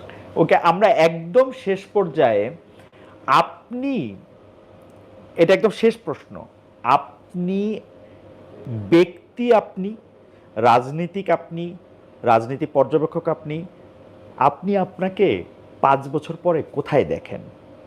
5 বছর আমি তো 1 সেকেন্ড পরে 5 বছর না, সেইটা আমরা ধরে না, সেটা তো আর আমাদের হাতে নাই। 1 সেকেন্ড পরেও কোথায় না, আপনার তো নিশ্চয়ই একটা, আল্লাহ রাব্বুল আলামিন জানেন, নিশ্চয়ই একটা, আল্লাহ রাব্বুল না, আলামিন। হায়াতটা বাদ দিয়া আমি কোনো কিছু চিন্তা করি না, মানে আপনার একটা রাজনৈতিক, আপনি একজন সক্রিয় রাজনীতিবিদ, আপনার একটা, ছোটকাল থেকেই আমি আল্লাহর উপর আমার আচ্ছা, সবকিছু ছেড়ে দিয়েছি। আল্লাহ আমাকে যেখানে নিয়ে যাবেন, যেখানে অনেক মেজর ছিল, আমার থেকে অনেক দক্ষ দক্ষ অফিসাররা বাংলাদেশে ছিল, তারা তো বিদ্রোহ করে নাই, ক্যাপ্টেন অলি বিদ্রোহ করেছে, তা আমি করেছি বিদ্রোহ, আল্লাহ আমাকে দিয়ে করেছে নাকি না? ডেফিনেটলি 1975 সালের পরে শহীদ রাষ্ট্রপতি জিয়াউর রহমান যখন রাষ্ট্রপতি হলো, দেশের দায়িত্ব নিল, উনাকে সহায়তা করার জন্য লক্ষ লক্ষ লোক ছিল, কিন্তু আমাকে বেছে নিল কেন উনি? আমি তো গেলাম। রোহিঙ্গা রিফিউজি 1992 সালে মোস্তফিজ সাহেব পররাষ্ট্রমন্ত্রী হিসাবে বহুবার গেল বার্মাতে, বার্মা ফিরে নিচ্ছে না, কিন্তু আমি যাই ওদেরকে বাধ্য করলাম, তোরা ফিরে নিবি না হলে যুদ্ধ করে আরাকান নিয়ে নেব। চাকমারা আসতেছে না ইন্ডিয়ার থেকে, আমি ইন্ডিয়া গিয়া নরসিমা রাওর সাথে কথা বললাম, তুমি পার্মানেন্টলি তাদেরকে রেখে দিবা অথবা তারা ফিরে যাবে, যদি ফিরে না যায় আমি কারো দাঁড় দাঁড়ি না, আমি বাংলাদেশ বর্ডারে মাইন লাগাই দেবো না। আমি কেন এটা বলতেছি, you have to mean business. আপনার যদি নিজস্ব স্বার্থ জড়িত না থাকে, আপনি যে কোনো কাজ করতে দ্বিধা করবেন না। ওকে, ফেয়ার এনাফ। আমি মনে হয় যে যা যা কিছু আমাদের প্রশ্ন ছিল, যা যা কিছু দর্শকদের প্রশ্ন ছিল, সবই আমরা আপনাকে করেছি।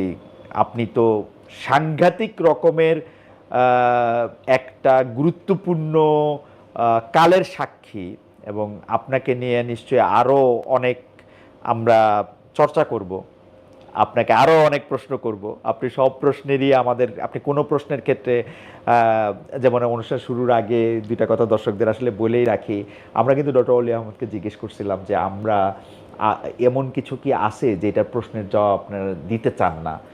উনি কিন্তু একদম বলছে, আপনার কাছে না, কারো কাছে আমার এরকম কোনো প্রশ্ন নাই যেটার উত্তর আমি দিতে পারবো না। সো দর্শকদের বলবো, আমি যে কোনো জিনিস ভুল করি নাই এটা না, মানুষ মাত্রই ভুল। আদম আলাইহিস সালাম ভুল করেছিল বলে আমরা পৃথিবীতে এসেছি। আদম আলাইহিস বাবা যদি ভুল না করতেন, আমরা আজকে এখানে আসতাম না। মানুষ মাত্রই ভুল, শুধু আমার নবী ছাড়া আর কেউ ক্লেম করতে পারবে না যে আমরা ভুল করিনি। আমি অনেক ভুল করেছি, তবে আমি অনুরোধ করব, আমাকে যখন সমালোচনা করবেন, আমার প্রত্যেকটা দিক বিচার বিশ্লেষণ করে গঠনমূলক সমালোচনা করেন, আমি যেন আপনাদের উপকার আসতে পারি। ভুল ত্রুটির কথা তো হয়েছে, যেমন একজন না, দর্শক আমি দর্শকদের জন্য বললাম,